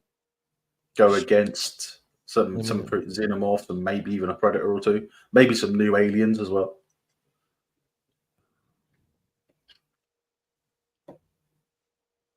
Come on, you hung. Oh, I should hit that damn checkbox. Okay, this is the Alien Wikipedia for the TV series. Right. It's an upcoming sci-fi horror television series written and directed by Noah Hawley, based on the blah, blah, blah. The series will serve as a prequel and will be set 3 decades before the events of the 1979 film Alien. Series stars Sidney Chandler, Alex Law, the blah, blah, blah. The series is a joint venture production between 20th Television and Scott Free Productions and will be released on FX on Hulu. And here's the cast if you want to give a shit. But yeah, so it's 30 years before the original. Yeah. Okay, that's cool. I was just looking. I saw an article So that that gave would be his between. timeline. Technically, that would be between Covenant and Alien, wouldn't it? Yes. Technically, yeah. Yes, Yeah. it would. there's Which gonna be Prometheus Covenant. takes place in 2089, and I didn't realize that. Covenant's 2104, and the Alien takes place exactly 100 years from now in 2122. So I guess this article that I'm reading is 22. So if it's 70 years before that, it's 50s, 2050s. Yeah. Yeah. Yet another franchise we're not going to catch up with. Yeah. I still want my self-drying clothes and hoverboard. God damn it! Well, you got the hoverboard. What about the Sort of. self-tying shoelace? Yes, That'd be that nice. too. Well, now we have Velcro. If you Well, really we've got need- flying cars, so we're getting there. Yeah. Just There's some of not those that are- available right now. some of them are literally available on the market. It's Yeah, but you need a pilot's license to operate them. not all of them. Flying Not all of them. around perfectly fine, but you need a license to fly them. There are some that you don't. There's You do some that you legally don't even need a want- driver's license. According to FAA and CAA regulations, anything that flies requires a pilot's license. Oh, well, Does altitude matter? that's what I What if was. I think it's the argument between manned and unmanned. To be honest, Ah, if it's automated, then maybe it doesn't. You won't require a license if it flies itself, because obviously you're not the one flying it. But we have. I Don't mean, forget, guys, we do have Velcro because of T'Pol. T'Pol's third form mother. Of course.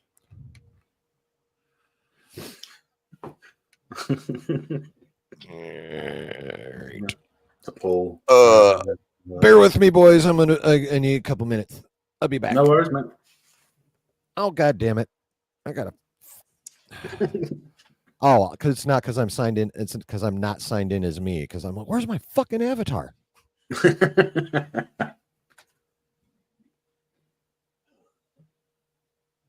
Okay, this is what I was thinking of. There's this thing called the eVTOL. eVTOL. I'm not exactly sure, but it's like lowercase VTOL. e. Vertical takeoff and landing. Yeah. But you don't need a pilot license for it. No.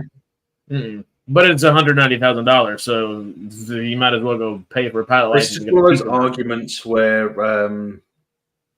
if it flies and you fly it, you need the license to fly it and stuff like that. It's basically like the argument between drones and stuff like that, you know. Yeah. Because There's I've seen gonna that be some- car. Is that the one with the folding rotor wings? The four wings that come out of the roof.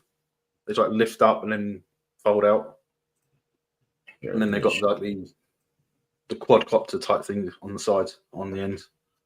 Yeah, this is the one that I was looking at. The where is it? You don't need a pilot license to fly it, but you'll need $190,000, whatever, right there. Where's we need like a It must photo. be There we go. automated. That's what we're looking for. It must be automated. Oh, there we go. That's a little better viewing wise. Well, it says pilot. It says a personal pilot vehicle. Yeah. Operate. Yeah, it says operators. Pivotal will require them to undergo a 1 to 2 week training course. Okay, so there's like a course you have to go through to actually. Yeah, it's either a license or a certificate. Yeah, it's not like you have to- a fancy license, but you got to get The a worst certificate. thing about piloting is you need to show competency. So there's going to be some sort of competency or safety certificate that you need to follow. But, I mean, at the very least, something, you know. yeah. There's a bunch of flying cars anyway. So cool. The one that I was thinking of is. Let's see if I can find it. I'll bring it up. If I can see it, if I find it. While you're looking for it, I'll just look at that article. And this purple spot right here in the article tells us like the timeline of all the movies. Oh, did I leave it? Hey, there he is. Hey. the Diet Coke was talking to a homie. It happens. It happens. Cycling is the most efficient form of transport humans have ever had, and we can make energy from it. So, cool. Let's do it more. Can we have planes that are powered by cycling the same way we have paddle boats? Can we have paddle planes? Well, one of the first aircraft was actually man propelled by pedaling to turn the propeller. Really? That's before they started putting engines on. Flintstones. Meet the Flintstones. Not quite like that, but not far off. Do y'all watch Solar Opposites at all? Nope. Y'all watch Rick and Morty? Oh, what the fuck? I keep getting told I should. If you watch Solar Opposites maybe before you watch Rick and Morty, and if you like Solar Opposites, then you will know you like Rick and Morty. Yeah. But there's just a funny episode. Talking about. They get a funny little Flintstones dinosaur that's sci-fi, and it's funny. Wow. That's the one I was talking about, where the rollerblades fold into the roof and they go back. So 2-seater quadcopter. That looks cool as shit. I mean, That looks really cool as just shit. just the aesthetics of it are nice. Yeah. Mm-hmm. It literally looks futuristic and modern at the same time. Yes, that's what I like about it. It reminds me of a Cybertruck. If you look at the shape where it goes down at the back, it reminds me Have of y'all the seen one of Cybertruck. those things in person? Well, the Cybertruck. I was driving down the street the other week, and there was just one like parked on the side of the street in LA, and Quite big, aren't they? it's a tank. It's a tank. Yeah. Terrible thing. I think they look horrible. Oh, Terrible. Elon, make them look better. I love it. I love it. Well, you're American. You guys are American. You probably do love things because they're big, man. Well, he's a Texan. So Everything's yes. bigger in Texas. Well, Dig it, yeah, wow. he comes from pickup truck country. Yep. Pickup trucks. They have to be a minimum 6-wheel drive. Do you Blade like wheel Back arch to the at the back. Well, according to Mark, if we like Back to the Future and debauchery, we'll like Rick and Morty. Oh, 1,000%. I mean, literally, Rick and tried Morty watching are it. Marty and Doc. I've tried watching Rick and Morty. I just can't get into it. Have a smoke. Imagine And then... driving one of those. I have not yet watched Rick and Morty. My kids, or the kids, love it. A lot of people I know love it. My best friend Rob loves it, so I just haven't gotten around to it yet. So, not to try to sell you on it or anything, but just to, if you were to watch it, I think the first season and maybe even the second a little bit might throw you off a little bit going into it because there is an overarching story that happens. Mm-hmm. But like in those first couple seasons, they were like letting Justin Roiland say like, and not a bad thing. They're some of the funniest episodes, but there were episodes that were literally made about nothing. Like they were like, this is an improv episode. The episodes when they're sitting in front of interdimensional satellite cable kind of TV shows, that's just them improving. That's just them riffing off of one another. Justin Roiland and whoever the hell else was in the room. Besides that, they slowly, like, you get a little bit of story for each episode until, I guess, the third season. And then there are some episodes that are more, not necessarily filler, but funny kind of episodes, sitcom-y. Uh-huh. And then the other episodes do push the story forward. Ugly as hell, but oh my God, I'd take it. So, Harris, have you seen Three Body Problem yet? Yeah. Yeah. Yeah. Not bothered with it anymore. I'm not talking about it now. I just wanted to ask, have you seen it yet? No. So I binged it the other night for no reason. Oops. Oops. Oops. Oh, jeez. But you enjoyed it so much, it's stuck in your head now, right? No. Oh, All I'm thinking about is the Alien Romulus trailer teaser. That's all I can think about because I've seen it again. Over and over and over. I don't know. It's the best trailer I've seen in years. It's just It got is my such a good engagement trailer. so perfectly. It's just I'm The only other trailer that I think that good that we've seen in a long time would have been probably not a movie for everybody, but I still haven't seen it and need to go see it. It's in theaters right now. Is that Love Lies Bleeding movie? Have y'all seen that?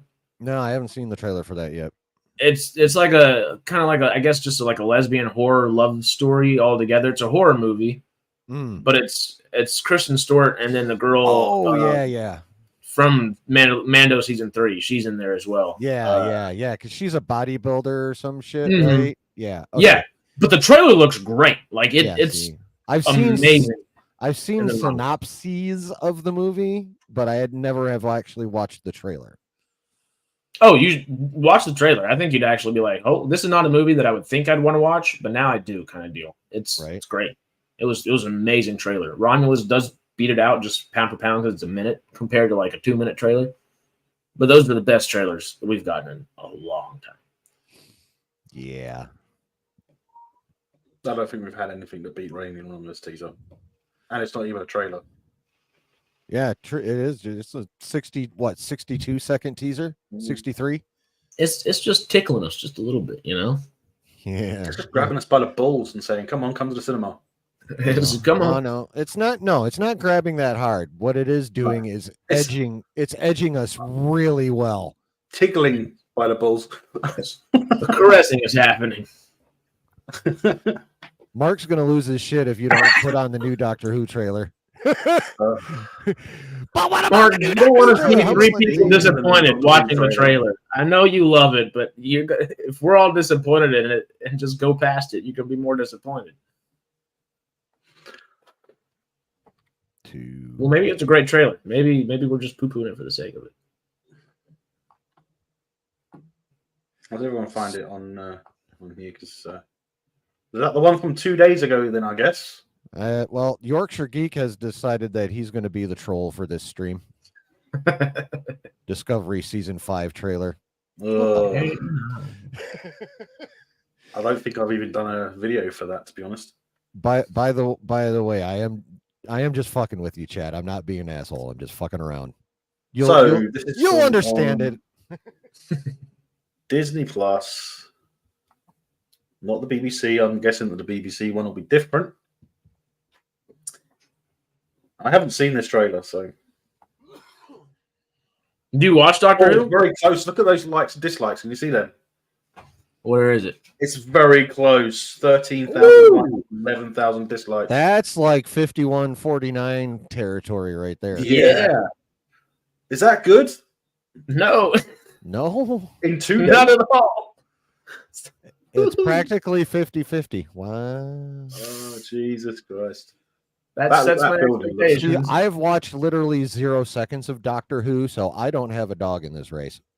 Me as well. well. It doesn't matter. You can talk about the trailer. You can say. I'll tell you. I mean, I'll have opinions on if the trailer looks cool or not. But in terms of story beats that the trailer hits, I ain't gonna know shit. And Disney do have a hand in making it. Now they do. Yep. Is that a good thing or a bad thing? That's not at a minimum. It's a complete lack of added value. Yeah. All it is a cash flow. Right. Let's play this.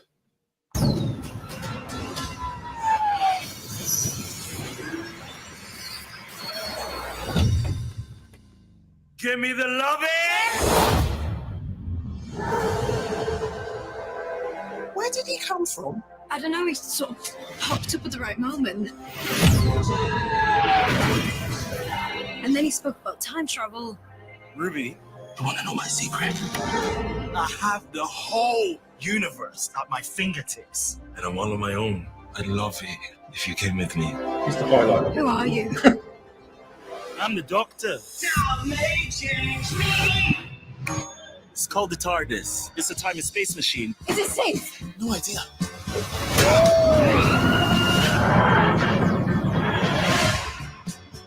What if I change history by stepping on a butterfly? Well, that's not gonna happen, is it? Oh, what's wrong? With all my adventures, never seen anything like this before. Oh my Bridgerton! This place is completely mad. Things seem to be turning more and more supernatural. Is that monster? No, don't be silly. There's no such thing as monsters. They're just creatures you haven't met yet. There are powers beyond the universe, so vast. The whole world could slide into the pit. This is what we're trying to stop. I'm still her mum. I need to know she'll be okay. You'll keep her safe? I will keep her safe. I promise. It's taken me all this time to realize what I'm here to do. I'm gonna save the world. Everything is possible. Everything is possible. Time may change me, but I can't trace time. Well, I feel like the trailer is exactly what the likes are. The first half sucks. The second half is great. If that makes The worst sense. thing about it, no Doctor Who theme. Or what? They didn't have a single bar from the Doctor Who theme at all in that trailer. Ooh. When it started taking itself seriously, it didn't feel like just a generic trailer anymore. And that when they put some emotion in that like second half of it, it kind of got some chutzpah to it, you know. But before that, it just was a generic ass trailer. In honor of Steve, I've got to do this. Ruby Sunday. Right, okay. Well, here's what I think, and you're right. The second half is definitely better than the first half, but I think they were going for that. You know, let me just say this. We're going to give you, because they used scenes from the Christmas special in that trailer. Oh. So we've already seen parts of it, and I think that's like makes up some of the first half. Okay. That makes sense. That introduction and stuff.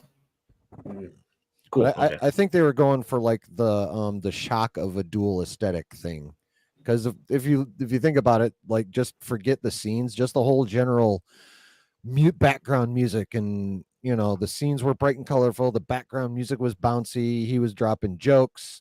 You know, it was all, the first half was just all light and happy, and then like the music changed. All the lighting and scenes got darker. You know, action was thrown in. You know, the second half looked very consequential, while the first half just looked like it's like, here's some fun, and then here's what's going to happen when there ain't no fun. So I think that's kind of what they were going for, but they probably overdid the goofy a little in the first half. Yeah, they shouldn't have had scenes from something that's already been aired. Well, see, I had no idea about that, but yeah, that makes it worse. Yeah. But I mean, like on the whole, I'd give it an 8 out of 10. Was it the Christmas special or the New Year special? I think it was the Christmas special. I don't think it had a New Year special. The question I have now, because if you give that an 8, I'd probably give it a 7, or because the second half really did kind of change things. But why the hell does that trailer have 11,000 dislikes and 13,000 likes? Because it's not Doctor Who. Okay. You got some hardcore fans for Trek. You got hardcore fans for Star Wars, right? Oh yeah. Doctor Who fans are even worse because Sweet Jesus. Because it is technically the longest running sci-fi series. Yeah. I mean, just like the longest running series besides soap operas, really. It's not just the franchise; it's part of our heritage, basically. If you think about it, it's been on our screens for so long, and then in 2005 they brought it back. You know, in 98, 95, America tried to steal it from us by making a movie. Didn't work. Yeah. Well, it did tie in very well with Doctor Who, that movie, though. I think it was 95 or 98. I can't remember which one, if that's which one it was. Could have been 97. I can't remember. Anyway, because they set the whole thing in, I think it was Los Angeles. Mark said 96. Was it 96? Yes, the 96. Well, that's the thing. Yep. The two of the biggest freaking Doctor Who people I would know would be Mark and probably Matt, and both of them do really like the new stuff. So that I don't know where I can't put. I haven't liked Doctor Who since Tennant. Aldi? No, I liked Tennant. I liked Matt Smith. It was Peter Capaldi. Since Peter Capaldi, I haven't had much of a huge liking for it. But Jodie Whittaker is probably where I thought to myself, why the fuck am I still watching this shit? Well, I'm just being honest. Although I like Jodie Whittaker, I mean, she's a great actress. She's had some very good roles, but as Doctor Who, no, thank you. yeah, I mean that's just a kind of a modern thing. People prioritize certain things instead of storytelling, and they'd lose a story.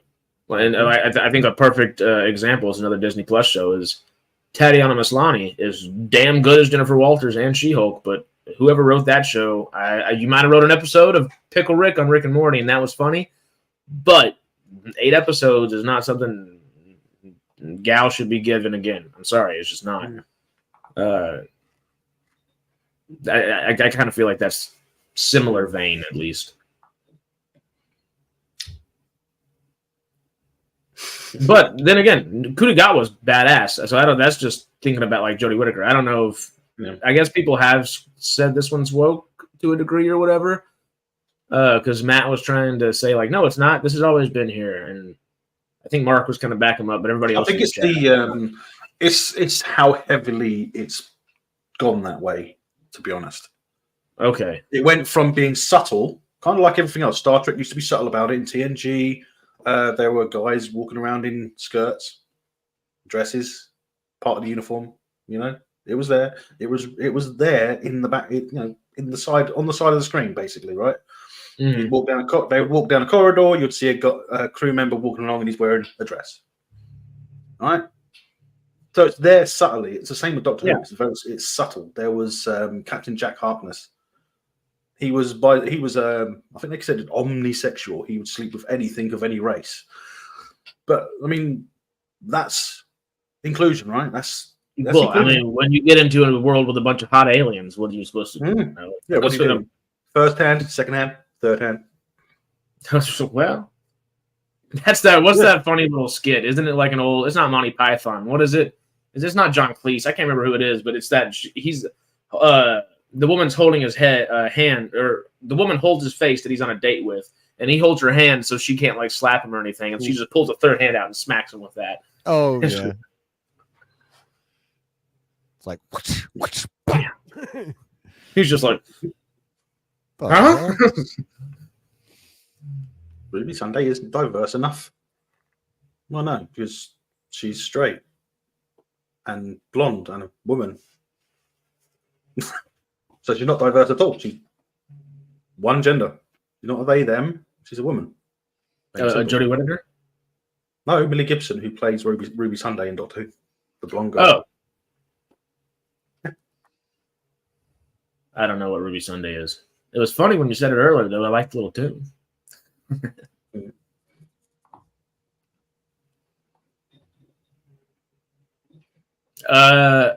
We did brief upon a little Rebel Moon earlier, but the other thing that is in the title is Halo. That's Millie Gibson. Oh, okay. I didn't even know you said Millie Gibson. I thought you said Billy Gibson, and I was like, I don't think that's what he's talking about. I was like, it's got to be somebody else. I mean, she's the best part of it for me in the new Doctor Who. She's the best part. Something nice to look at. Ah, she's cute. Yeah, I mean, what's wrong with that? Nothing at all. Okay. People will say, well, she's 19, she's 20 years old. So something wrong with that. People look good, you know. She's nice to look at. What can I say? Pater's loving Halo.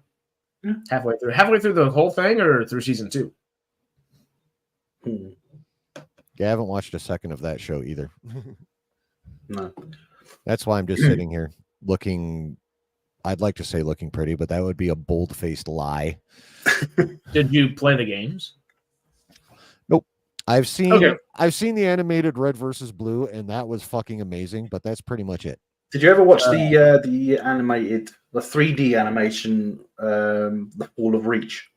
No. That was a Halo movie. Nope. Mm-mm. That red and blue was Rooster Teeth, wasn't it?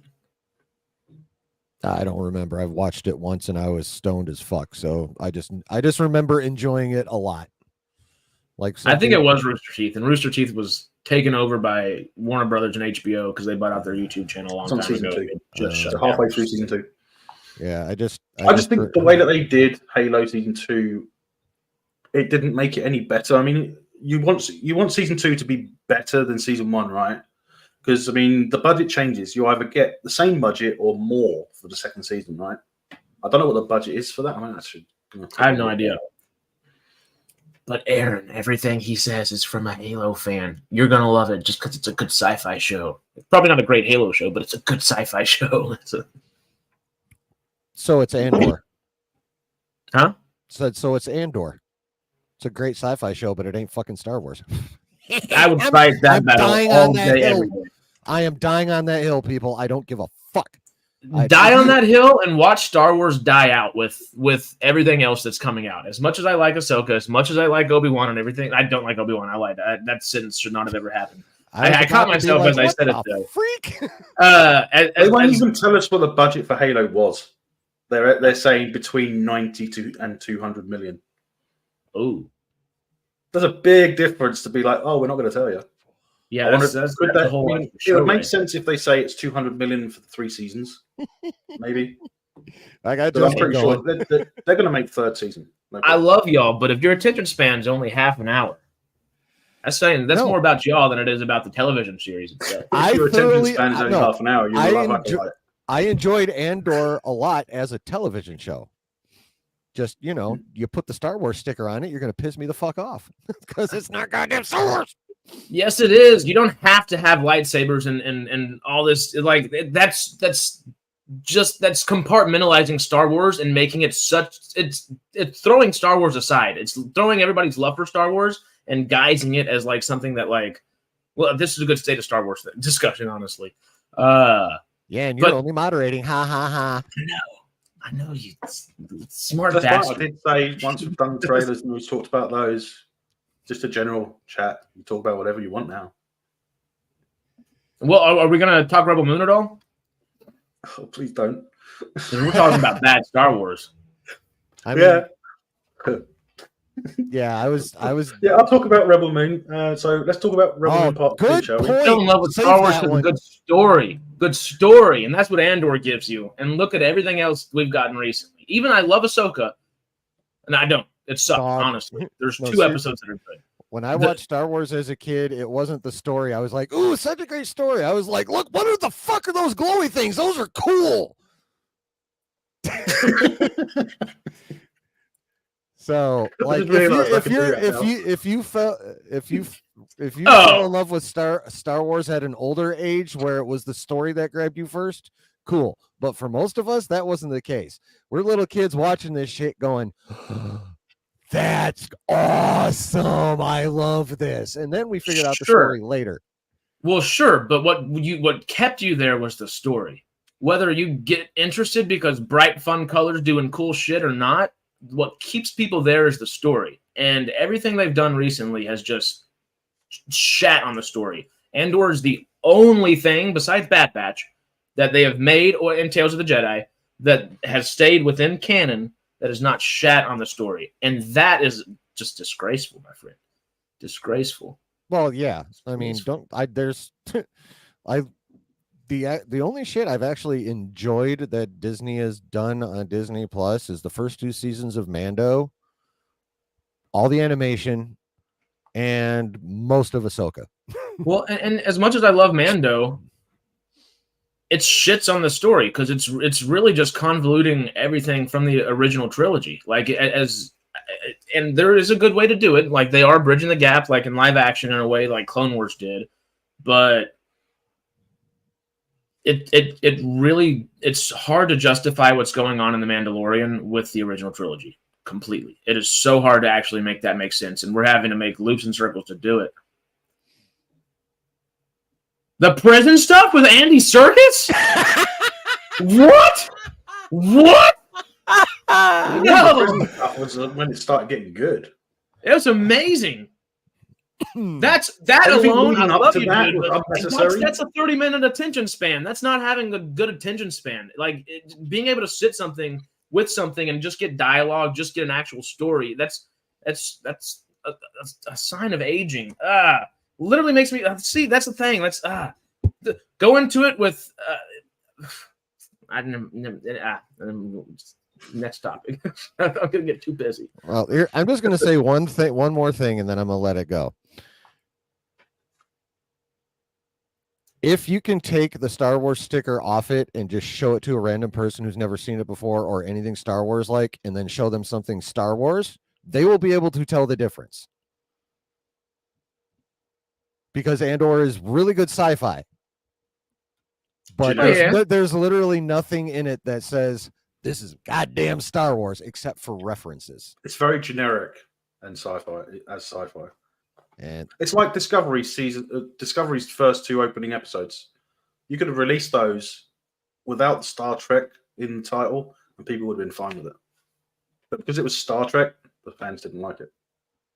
Well, too different. I will die on that hill any day. And if anybody needs to run and take over Disney or Lucasfilm, excuse me, from Kathleen Kennedy, as much as I love Jon Favreau, shitty stories killing sci-fi. It doesn't matter if it doesn't necessarily 100,000% fit lightsabers and all that. We need good storytelling. So if somebody's going to take over from Kathleen Kennedy, it needs to be somebody like Tony Gilroy. It needs to be the Gilroys. I love Jon Favreau, but I would like a Gilroy, Jon Favreau, almost Safran gun kind of thing for Lucas. I feel that Favreau's constantly getting his hands tied behind his back. I would take Gilroy as a story consultant to make sure it's clean and well presented, but to write Star Wars, fuck Gilroy. he can write a good story, but he has yet to write a good Star Wars story. Did you see how he helped out with Rogue One? You not like Rogue One? The Star Wars stuff was already in Rogue One before he got to it. He just Rogue One is the same thing as Andor. No, like you could literally take besides the Darth Vader scene, you could take everything out, and they could just be building a giant space station meant to blow up planets. That's just a sci-fi concept. The entire movie is the exact same thing as Andor the series, and people like to be pissy. Vader. It's not just Vader. What else? Just references? Is that what you're saying? No. That, it's just references. You had your temple acolytes too. You didn't even have Vader. It wasn't just Vader. That's not a lightsaber though. That could just be a general. That's just a blind dude with something cool. It's still the Force though, and there was zero any Force or anything in Andor. Andor is awesome sci-fi.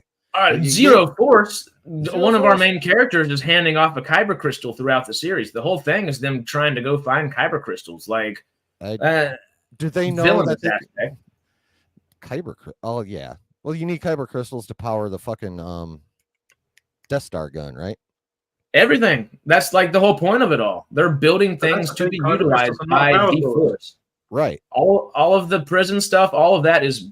Those are items that might not be Force imbued themselves, but are items that are utilizing the Force. Maybe to do something more destructive than it typically is utilized for, but everything in there is inherently Star Wars. Same thing as Rogue One, and Gilroy made sure of that, and that's what I appreciate about it. It bridged the gap. It doesn't need all the. It's obviously more fun when we get all the cool stuff, but if Star Wars can be that. That means it can be everything else as well. And if it can't be that, that means we've pigeonholed it as a fan base and we want to allow it to be anything else. And that sucks. Because then we'll see the answer to this comment. We'll see the answer to this comment after August. Yeah, that's when her contract's up. That's when her contract is ending because they were supposed to renew it last year and they just didn't bother. They didn't even talk about it, did they? Well, because we all thought it was going to be gone by then. And then we were like, oh, wait, you got another year. Because when they don't renew her contract, it seems going around too.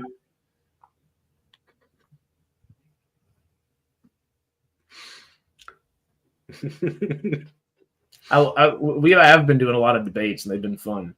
There's joy. I mean, we could, dude. I'm cool with that, Jay. We can just round table it. I'll just use this as the talking stick.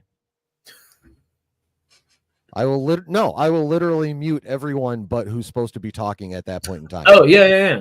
This will be the talking stick.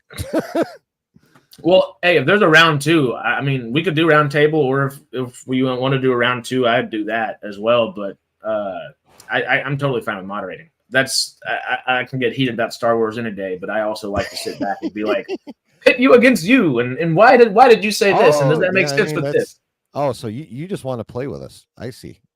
Hey, if I'm moderating debate, that's my job. Harris wants to get his Palpatine on to start diddling us around like marionettes. I moved out here to be a producer director. I mean, it's kind of what I want to do. I mean okay. I'm down to give you practice. Hey, I'm totally down for that. But I still have control. I still control the talking stick. Okay. But I will be controlling it mostly at your direction. You want to see if Kendall would moderate? Kendall don't know enough about Star Wars. He's a Marvel guy.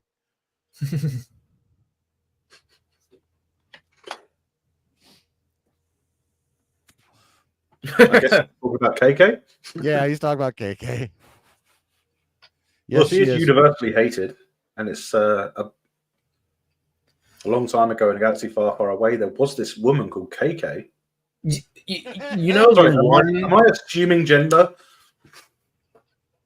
I think there's one sentence that has kept Kathleen Kennedy in like her position. Was like a couple years ago, whenever people were like really going in on her after all. Okay. I love that. That's so fun. But when the trilogy came out, her biggest defender wasn't George Lucas. Hey, let me puppet master some Henson stuff. Let me do some Dark Crystal, so please. But when the trilogy came out, her biggest defender wasn't George Lucas. It was Steven Spielberg. He was out there like, she's the best producer of all time, like all this stuff. I'm like, hold a second, like hold up. Just Steven Spielberg saying that she's produced your movies alongside you. You are a better producer than she is, first of all. Like, and I'm not saying that to discredit her, because she is one of the greatest producers ever. Oh no, she did magnificent things 40 years ago. Well, not even that. She did them 20 years ago, 10, 15 years ago. But the biggest caveat is she has never produced a film by herself. She's never been the head producer on a film until she was put in charge of Lucasfilm. She never like helmed anything per se, and that has screwed Star Wars up completely. No, actually, you're right, Jay. She's not getting fired. Her contract's up in August, and they can just elect not to renew it. Riding the tails of giants. That's I hate to say it. She's the perfect secondary producer. Why do you think they're announcing so many Star Wars projects now? Because she wants her name on them as executive producer as much as possible. As much as possible into the future. Yeah, just think of it like this. She wants to get paid for years after she gone, so she needs her EP produced. She needs her producer credit on that shit. Did you watch the opening credits of X-Men 97? Victoria Alonso's name is still on as an EP. How long she been gone for? But because she was involved at the beginning, she still gets that credit and the check. I doubt she makes a decent cup of coffee. I was about to say, she hasn't made a cup of coffee. She's had people doing that for 45, 50 years now. That's exactly what KK's doing right now. She's putting out shit so she can have her name in the credits and get paid for a while. Of course, so it's like the Cowboys, and she's like every other Cowboys coach that Jerry keeps way longer than the. Yep. Precisely. Yep. Which is why I'm a Texans fan. Like I literally, in 2002, my 3-year-old self was like, "Screw this! I'm already tired of the Cowboys." No. Never happened. Remember, she needs that before she takes over Stargate. No. This is why we kicked you the fuck out, David.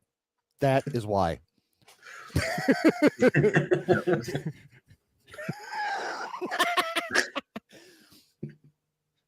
I was about to force myself to cry for a second, but I don't even think that's worth just KK taking that. That's like not even worth faking a cry over. No. KK Trek. That I'm okay with. Let her have it. Screw it. Let her have it. It's no. Well, Trek's already bad. I was going to so- say it's already AK Trek, so you know it's close. Justin! He's the one non-Stargate person here, and he said, let Stargate take one for the team. Hell nah, send her to You Trek. shut your mouth. Send her to Trek.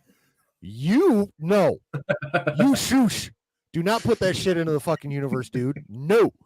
I'm knocking on wood. How many? Do I have any more digits to cross? I'm crossing everything. Oh, good God! Look at what Yorkshire typed. That was funny. I thought I said something else at first. Yeah, right. I know, but yeah. Come on. Give her to Trek. Screw it. Well, come on and just catch up and watch some Stargate, man. That's what you got to do. It is a really good show, bro. It is a really good show. It's cheesy, especially like I think Justin's probably my age or just around it, somewhere around that kind of thing. Yeah, y'all youngins are still in your 20s. It's cheesy for us a little bit, but it's also like the best damn cheese you can get, kind of deal. It's some good Havarti or some good Gouda or some shit, Oh, I love Havarti. Oh my God, that cheese is so good. I love Havarti cheese. There we go. Now we got Justin on the track. Yeah, but he's saying 2, so as well. No, not as well. Instead of. Instead of. Not 2. Instead of. I mean, I don't even want to put the question out there. I'm still That's worried. considering the possibility of KK even getting a job after this. I'm still worried about fucking You'll be all right. Stargate under the care of Amazon anyway. So I don't need fucking them hiring Kurtzman to do it. On top of that, I would. Oh my God. Is that an explanation of why Doctor Who's so bad now? Mark is just like fuming right now. He's like, oh damn. He's like, now I gotta act. That's why he hadn't said anything for a while. Mark's about to hop on a plane just to go see Peter right now. Mark's always Airbnb-ing, which might be why he's not responding very quickly, but he will Airbnb all the way to Peter just to give him some good Doctor Who. When Jay does that interview with you, as if they can hire KK, he'll get more people interested. Oh, just stop it. When Jay, I'll be there too tomorrow or Tuesday, whatever day. Tuesday. And I won't ask that question. But send more questions, please. You need more questions. I want to go. This one's gonna be weird. Dude, I feel that, Mark. I feel that. It's like I'm between jobs right now, so if I'm not streaming or filling out applications, I am DoorDashing. DoorDash. Cheese. Till I get me a jab. Laura came back just for cheese or Stargate. Cheese, yum. Yes, I'm still listening. Don't threaten Stargate, guys. It isn't funny. I agree, Laura. You do live in an Airbnb? So Mark is like a modern nomad. I like it. I mean, if I was single, but he DoorDashes with his girl. I think with his. I don't know if she's his wife or his girlfriend or what. But I'm pretty sure they DoorDash together. A woman who would live like that is a rare find. So I would have to be single. See you, David. But yeah, Airbnb from town to town, DoorDasher from town to town. Me, my phone, my ride, and Tinder. I'm good. I mean, shit. Honestly, in town for a night and blah blah, and then I will not divulge the rest of what I would put on there. Mark does it with his girlfriend and her toddler. All DoorDashing together. Oh, it's so cute. How old's the toddler? Love it. Question for you, Harris. Are you here for a Lando movie?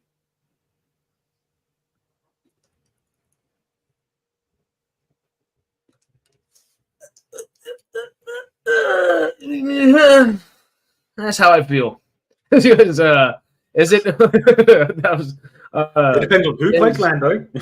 That's like, I mean, it's Donald Glover, and now it's Donald Glover's brother that's writing it, apparently, for the Lando movie. I still, if they're going to do it, I would want Billy D. Williams to be involved somehow. Even if it's just like as a producer kind of deal. He needs to be involved somehow. But Oh, that's But good. really, no, I'm with you. I have no desire for it or inkling for it. Lando's one of the best characters in Star Wars, sure, but what's he gonna do besides something that we haven't seen done before? I guess it's not gonna be bringing anything new to the table. And if they make a great script, that opinion can be up to change, of course, because a great movie is a great movie, whether it's something that we knew we wanted or not. But also, like we just said, I think it's Kathleen Kennedy just trying to get her name on a bunch of stuff before she leaves. Like, and that worries me in the sense of like, who's actually caring about the story. The good thing is Donald Glover's brother. Is it Chris Glover? I don't remember his name.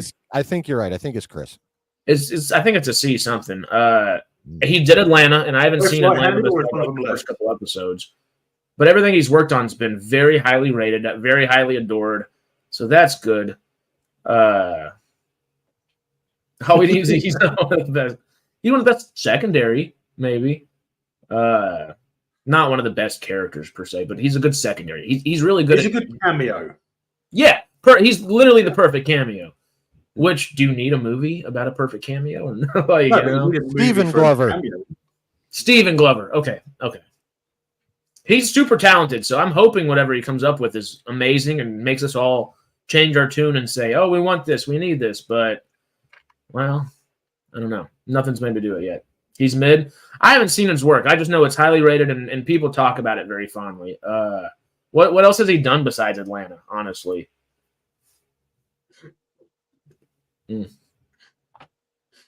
Not sure. Let's no gas Lando more than he is. Board of cameos to appease fans. Yeah, Lando's better than just a cameo because he does have like purposefulness in the. He's only a cameo when he can be useful. It depends on the cameo, doesn't it? Is it a cameo part of the story or cameo for just the sake of it? That's the difference, I think. If it's a cameo, just say, "Oh, look, you better watch this movie because we've got him in it." Ghostbusters: Frozen Empire. Worth it. But if it's like, look, we've got to go and rescue this guy because we know him, he's a legacy. So we've got to go and rescue a legacy character, bring him home. That's more of a that makes sense.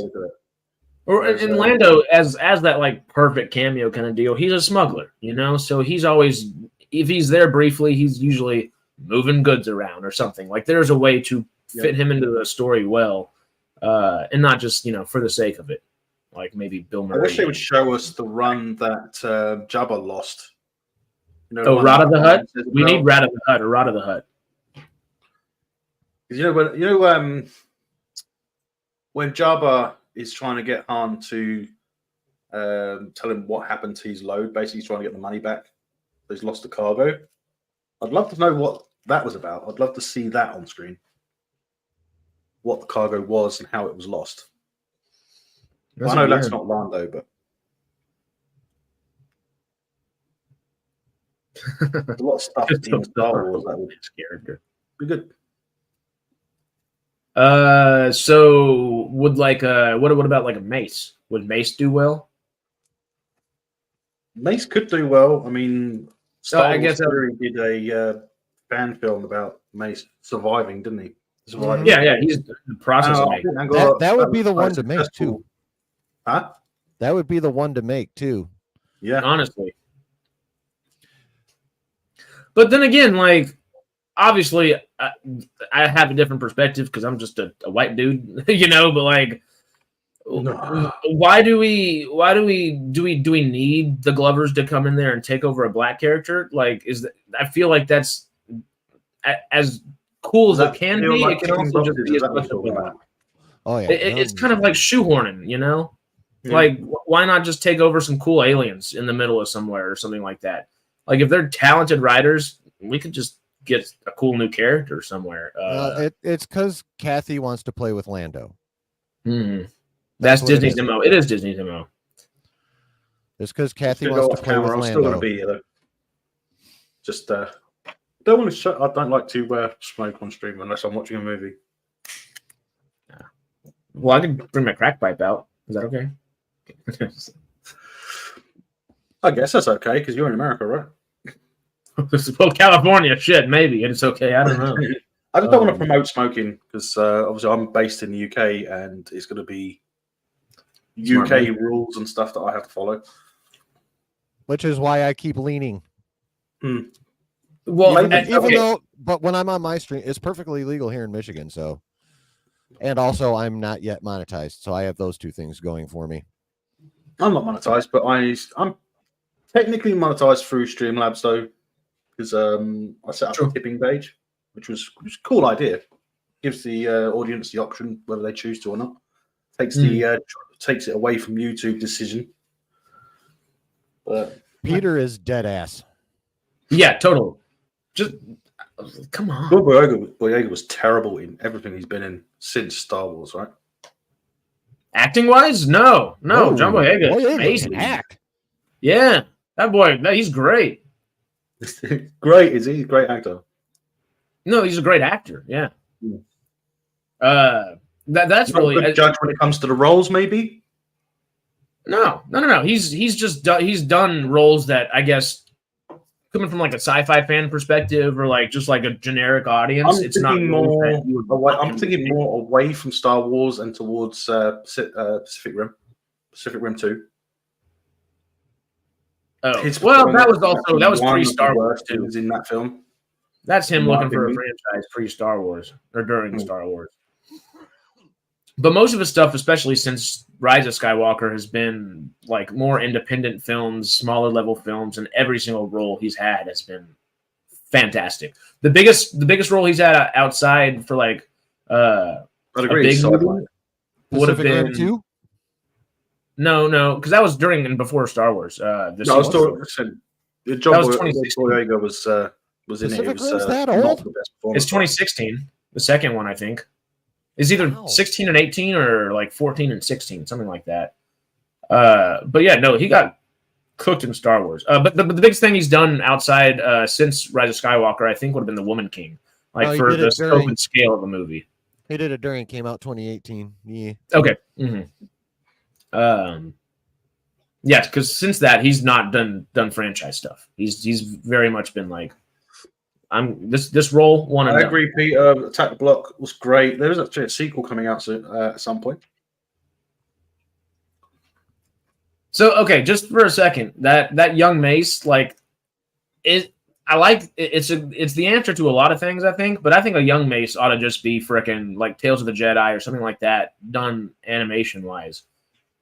If the Glovers were to come back and do a movie and it had to be like about a black dude because that's just Disney's MO and stuff, and it can't just be like cool characters that they've made up like originally or whatever. Give it to frickin' Finn. I almost forgot his name. We kept saying John Boyega. Like, I mean, just his. I feel like Rise of Skywalker had decent ideas, bad execution, of course, but especially Finn's arc. If he was able to go to Coruscant and lead that entire like armada of people, that would have been great to have seen. We come on. I was expecting him to start swearing. Yeah, just give us a good Finn movie, please. That'd be cool. Let Finn die. I think I don't think it was Finn himself that was about it. I think more it was the dialogue that he was given.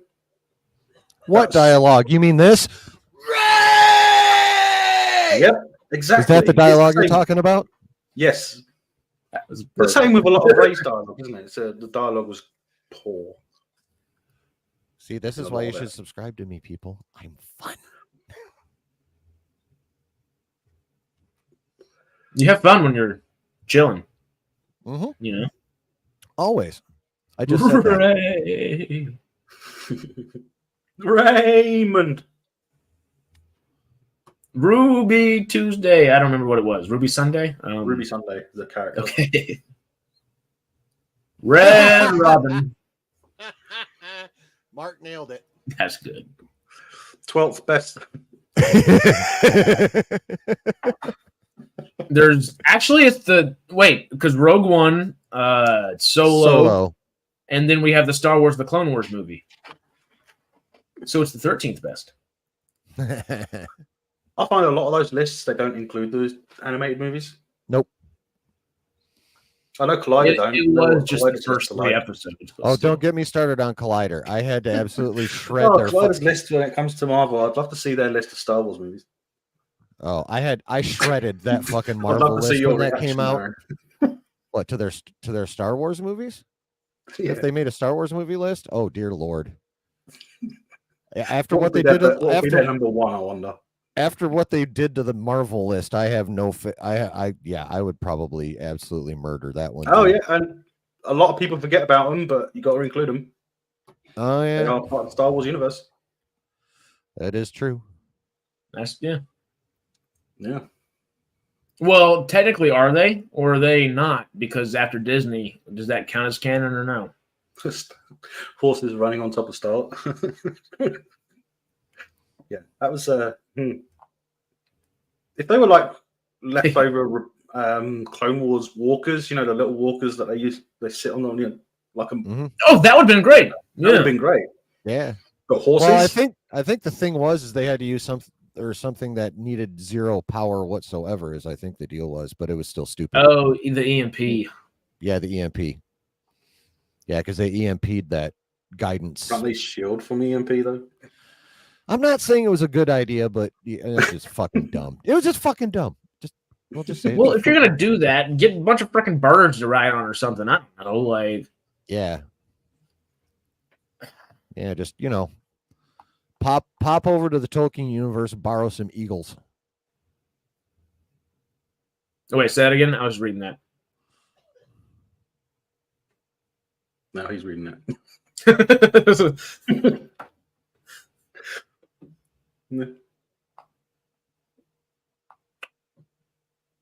Hey, but with a good baking, I'm just saying the holiday special might even be better than episode 9. I don't think there's been enough parodies for Star Wars as a. Oh, what are you talking about? It's the most parody thing ever. It's amazing. I think and that parodies lots of sci-fi. I think I detected a note of the traditional British phlegmatic sarcasm in that statement. Ah. Oops. It ran over right my head that time. It's because your hair's too tight. Well, it didn't look. I need to wash it, so I was like, I'm just putting it above.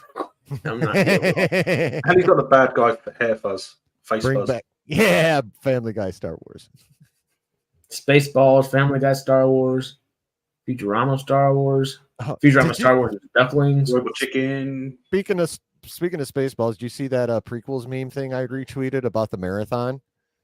Oh, did you see that, Quest? I got a glimpse of it.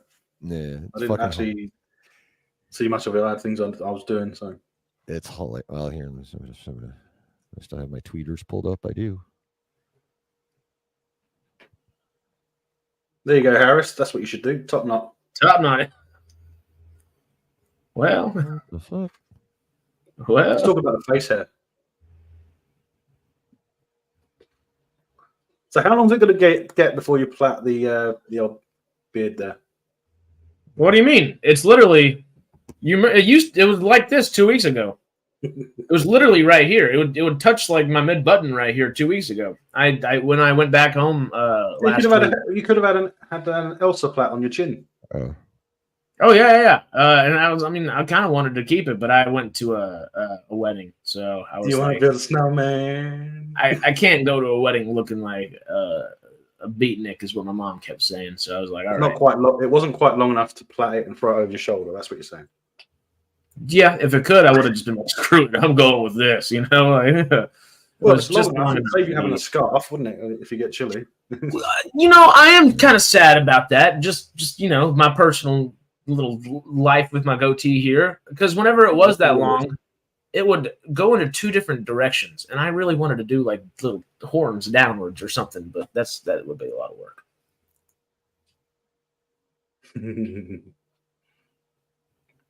Spaceballs.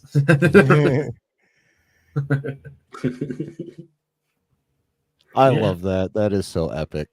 The Star Wars May the 4th marathon. Phantom Menace, Attack of the Clones, Revenge of the Sith, The New Hope, The Empire Strikes Back, Return of the Jedi, and Spaceballs. All 7 movies. All 7 movies, one epic saga. They need to do a sequel to Spaceballs, seriously. I think they are talking about it, aren't they? There's negotiations or something going on about a possible Spaceballs 2. They've been saying that for a long time.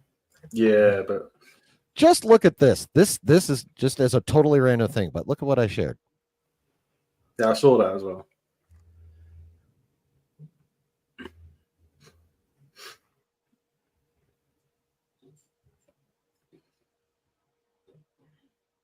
What? Right? What? It makes sense in a weird way, though. You know, Isn't that fucking wild, though, bro? talent begets talent. You know, Yeah. shoot.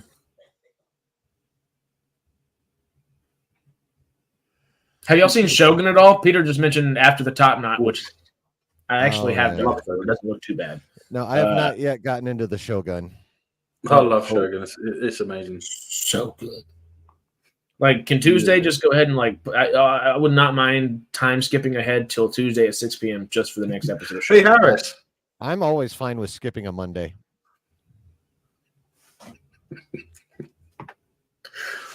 So, anyone see Three-Body Problem?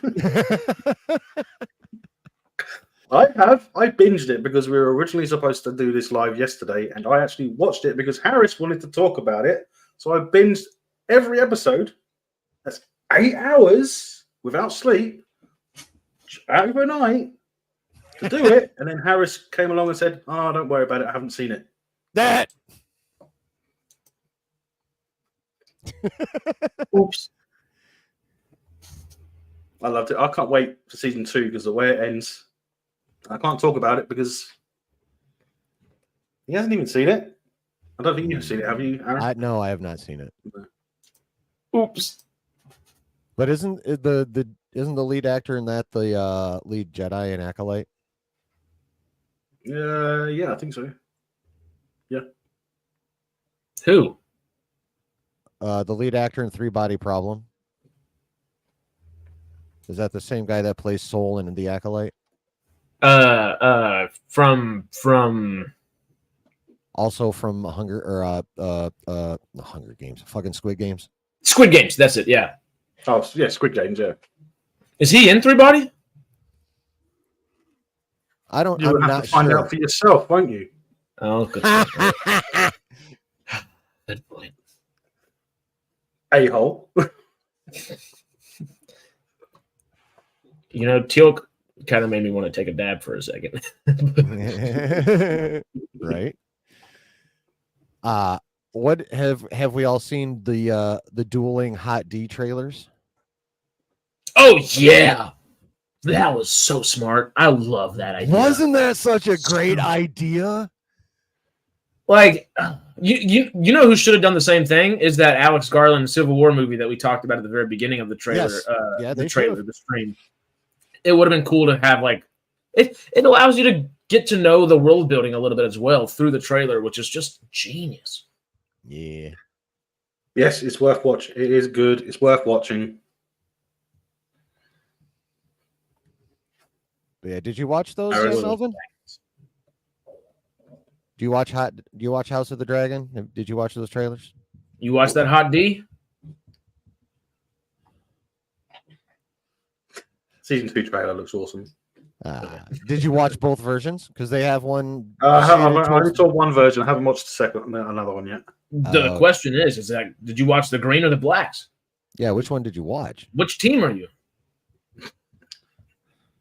I'm good entertainment team, mate. Yeah, team, don't fuck up my shows. Yeah, basically. I'm also looking forward to seeing what was it, the other one? The new one? Can't remember what it was called. Aegon the Conqueror one. Oh yeah, the one about That the looks original. cool. That looks cool. Did they say whether that was live action or animated or not? It looked live action.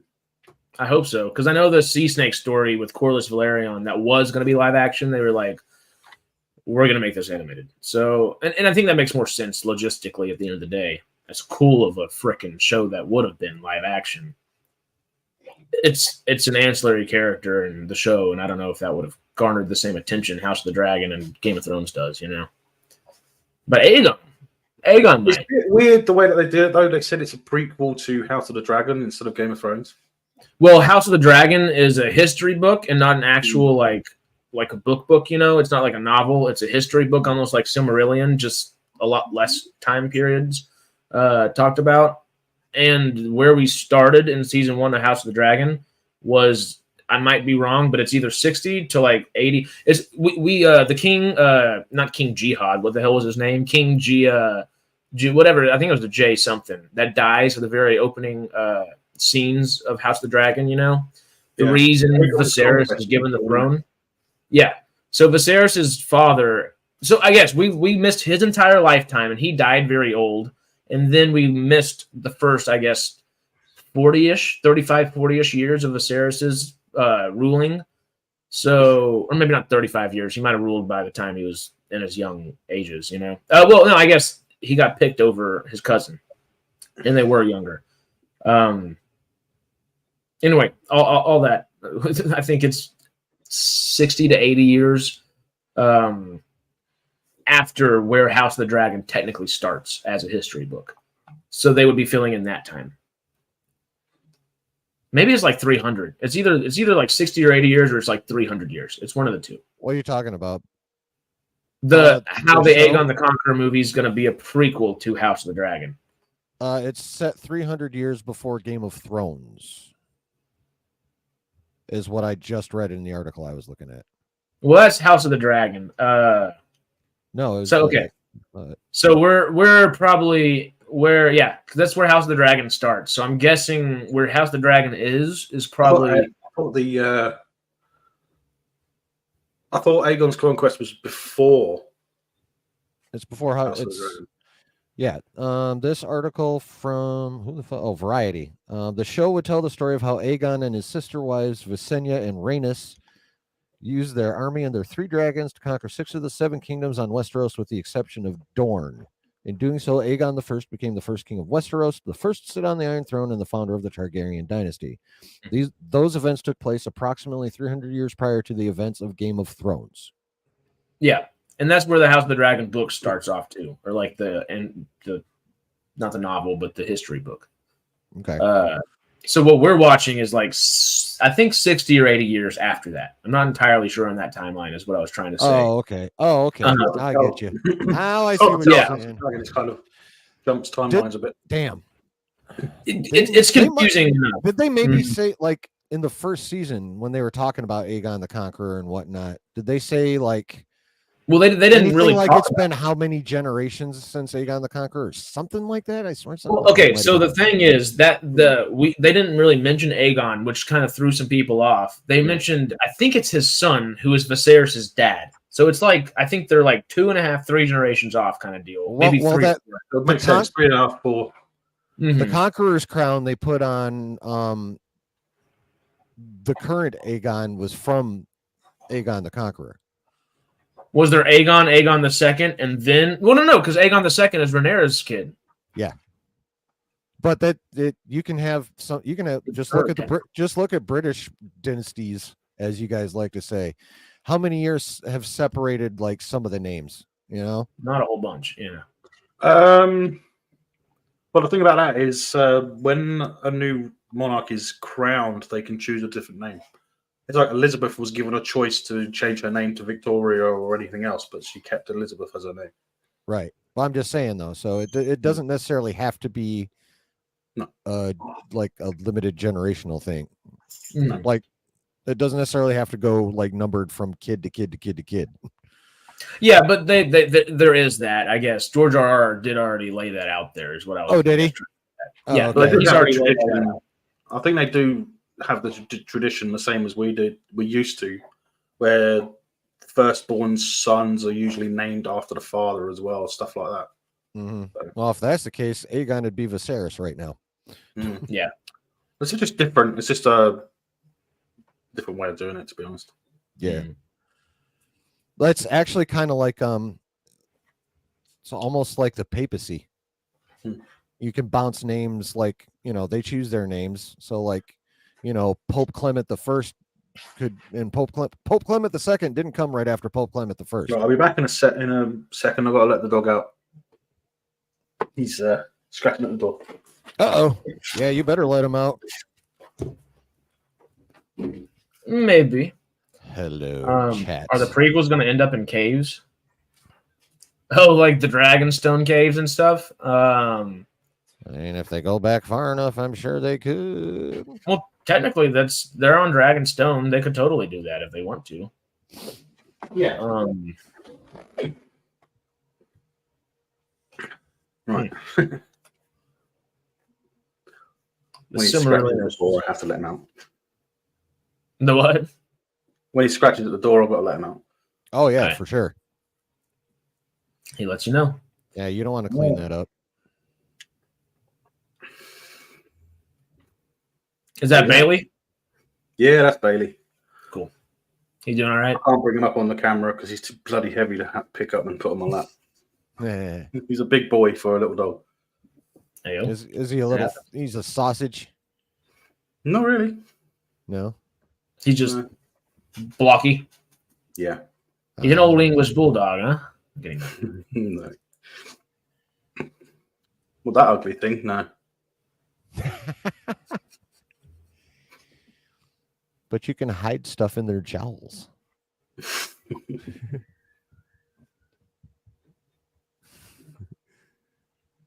Anything besides chocolate. Don't put chocolate in there. Yeah, Hide anything besides chocolate.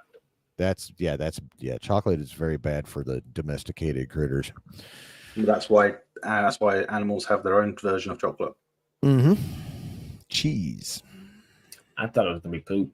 Cheese is bad for them as well. Technically, bad for everyone. Well, yeah. Tastes so bloody good though. What's wrong with treating him as a fur baby, Peter?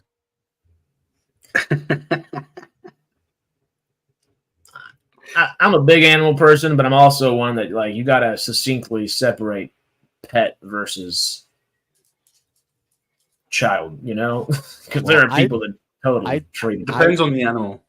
I don't have a baby, so my kitty, my baby. Yeah, that's perfect then.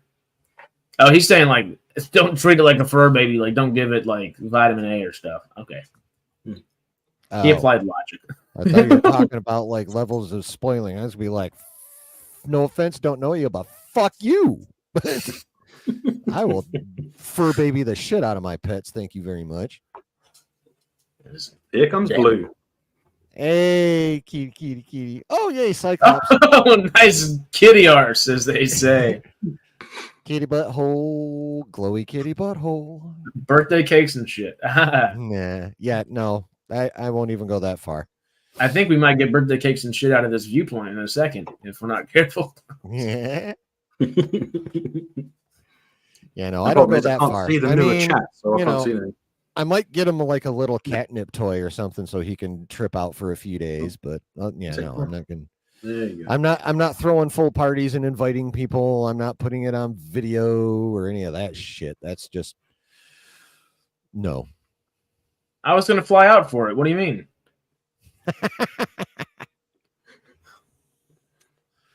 Hi, kitty. My cat, this little thing, she's been meowing at me like a motherfucker just because I think she just hit heat. She's about 2 years old, so I think it's time to go get her neutered. Yeah. Treats are cool. Birthday parties are dumb. What? The party's the fun part. The treats are like an added little cherry on top. Hey, but if you're not a people person, parties suck. That's true. No, you were talking about pets still, bruh.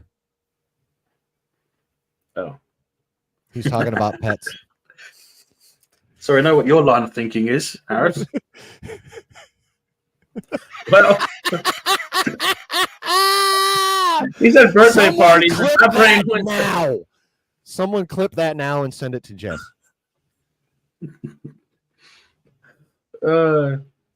Pets. Yeah. I did send Jay a link to just in case he wanted to pop in, but he hasn't yet. So just for in case, because never knew. Well, it depends how he's feeling right now, honestly. Yeah, true. That's true. Which I did feel bad. We kind of left him or pushed him an extra like 30-40 yesterday. Oops. Yeah, I was like, Oops. Yeah, well, at least we didn't cancel his bloody stream. Anyway, Yeah. Oops. just like it's not like we all watched Free Body Problem. You're gonna be. Oh dear.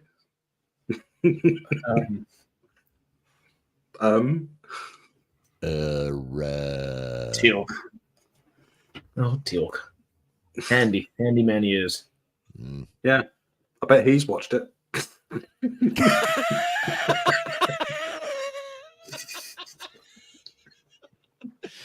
Oh shit! It's like we're on sidetrack right now.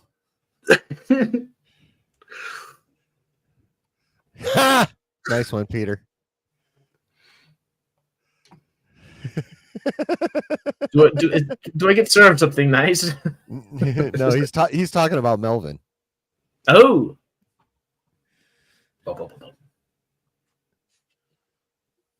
Party of one, your table is ready.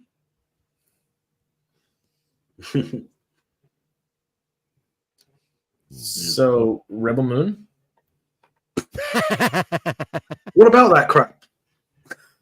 That second trailer looks so good. It didn't look like just 2.5 minutes of slow motion at all. It looks so great. Yeah. That's they didn't need slow motion because all the movements were slow anyway. Why do I have to translate everyone's sarcasm? You couldn't tell when he was being sarcastic, and now you can't tell when he's being what the fuck? Well, just think about what it would be like if we were being optimistic. Oh, sweet Jesus. I don't speak optimism. Well, when it comes to Rebel Moon Part 2, it is the Scar Giver, so it's really just considered Scarcasm, I think. It's, I'm looking forward to making a video reacting to Rebel Moon Part 2.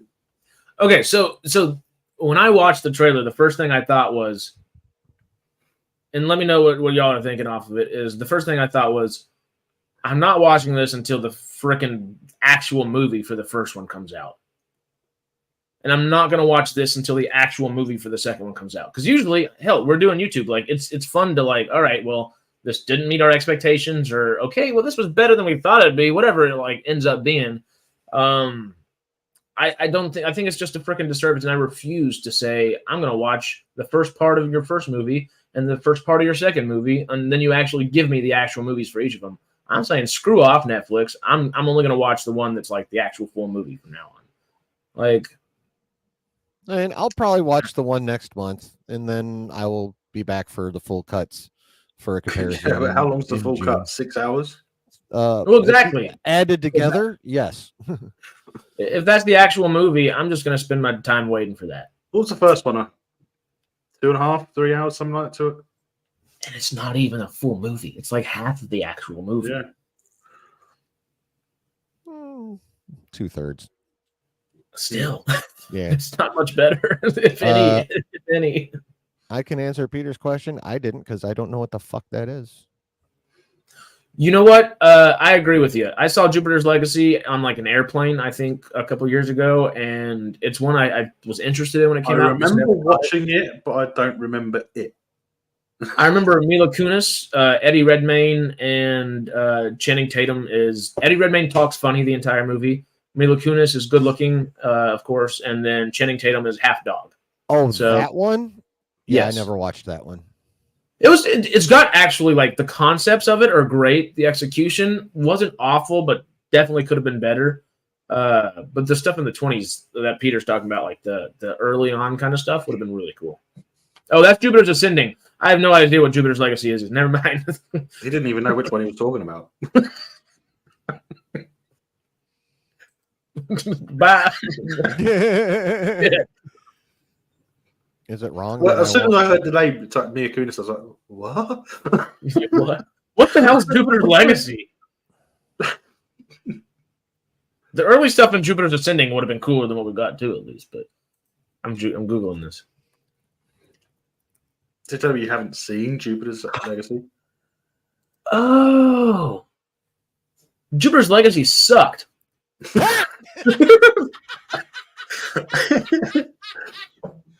All confusion aside, that is. Oh, that one. That sucked. Don't worry, Harris. We'll edit that part out. No, keep that in because Jupiter's Legacy sucked. Yeah, I thought you would. No one that watched it liked it. I didn't think, which it sucks because it's one of Mark Miller's comics, and I like the Miller's verse of comics that he's written and all that. He's a very talented guy. Whoever made this show at Netflix was not as talented, not remotely as talented. And they literally canceled it after season 1 and then said, okay, well, we still own the rights to the world, so we're going to do Super Crooks now. And I don't think they're ever going to make Super Crooks, but it's supposed to be like the villains of this world. Because, if your superhero TV show was so bad that it got canceled in your first season, definitely instead of renewing it for season 2 and trying to do better with it, just do a show on the supervillains in that same world and try to make them more interesting this time. Obviously, people don't learn from Sony. No. It was just like it wasn't even the B version of The Boys. It was like the shitty D plot version of The Boys in a lot of ways. So what did everyone think of Madam Web anyway? It's the shittier E plot version of it. The origin part was cool. Okay, I see what you're saying there. Yeah. I haven't seen it. I will never probably see it because Sydney Sweeney said she wasn't in it anymore and on SNL. So as part of her opening monologue, that was hilarious. Well, did you see that? It was hilarious though. Sony was giving so much crap to Dakota Johnson because she was kind of running it. But then Sydney Sweeney goes on SNL's, like, you might know me from this and this, but you definitely did not see me in Madam Web. I didn't hear a peep out of Sony over that one.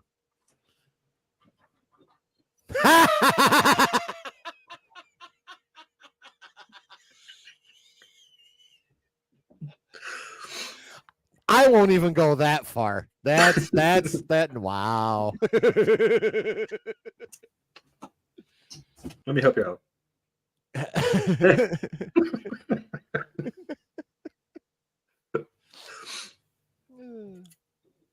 Oh dear. This is crazy. We've been going for almost 3 hours. Oh yeah, I know. I think we were done with the main shit. Dude, we've been done with the main shit for over an hour. Jesus. Yeah. Oh, good kitty. He's a good baby. He's hungry. It's the only reason he does that. Ow. He headbutted the bloody desk, silly boy. I knew it. It's like, no, he's calming. He's not raging. He's trying to calm down.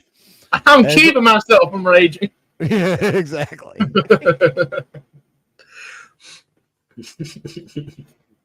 Jesus. I'll take that away from the mic so it's not so loud. Sounds like a friggin' jet engine. Oh, jeez. You using propane?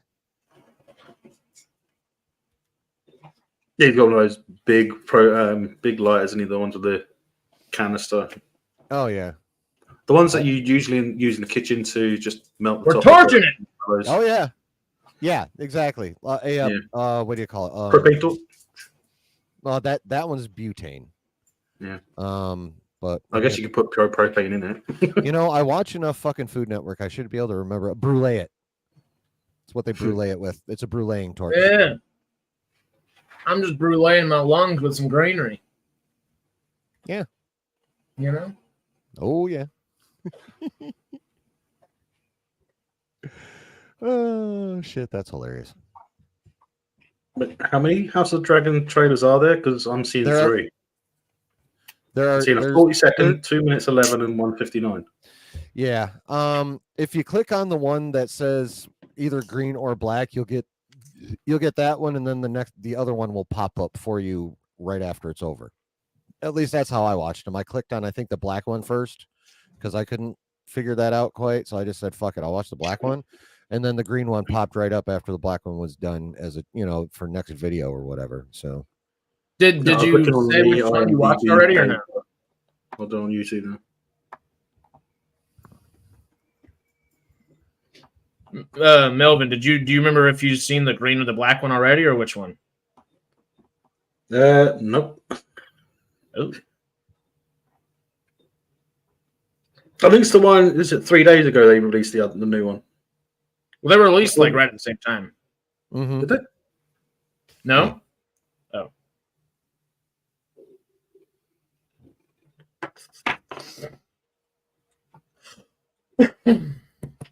Does sci-fi equal smoking?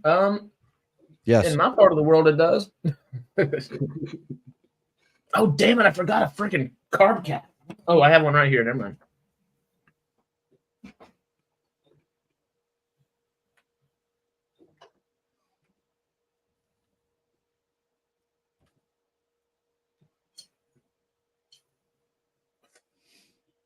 Yeah, I put in House of the Dragon season 2 into the YouTube search, and if you scroll down, there's the green one, and then there's the black one, or the black one, then the green one.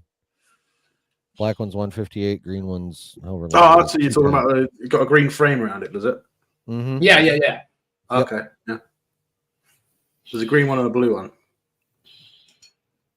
Or no, I see the black one. Yeah, that's it. Yep. So which one should I do first? Either Team one's green. fine. The green. Right, I'm going to show it to you guys as well. Why not?